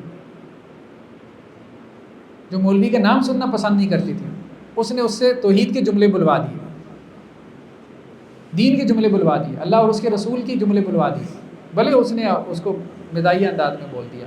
تو بہرحال ہر آدمی کی کچھ نہ کچھ کنٹریبیوشن ہے. باقی ٹھیک ہے، میرا مزاج نہیں ہے تو میں اس کو پسند نہیں کروں گا کہ میں اپنے لیے اس چیز کو اختیار کروں یا اس طریقے سے جو ہے وہ دعوت و تبلیغ کا کام کروں. اور ساروں کو ایک جیسا ہو جانا بھی نہیں چاہیے، سب کو ایک جیسا نہیں ہونا چاہیے. اور تیسری چیز کیا ہے؟ وجادل باللتی ہی احسن. آسن انداز میں مجادلہ کرنا، آسن انداز میں. یعنی کچھ لوگ ایسے ہوتے ہیں جو سمجھنے کے موڈ میں نہیں ہوتے نا، تو پھر آپ کو ان کے ساتھ مجادلہ مناظرہ ڈیبیٹ کرنی پڑتی ہے، ان کو ہرانا پڑتا ہے. تو یہ 3 لیولز ہیں. 3 لیولز کے لیے مختلف قسم کے افراد رجال کار تیار کرنے چاہیے جو ہر لیول پہ جا کے جو ہے وہ دعوت کا کام کریں. کچھ ایسے ہوں جو ایلیٹ کلاس کے لیے تیار ہوں، کچھ ایسے ہوں جو عوام الناس کے لیے تیار ہوں، کچھ ایسے ہیں کہ جو ڈیبیٹ کے میدان میں جا کے مجادلے کے لیے، مناظرے کے لیے تیار ہوں. اللہ سے دعا اللہ تعالیٰ عمل کی توفیق دے. چلیں.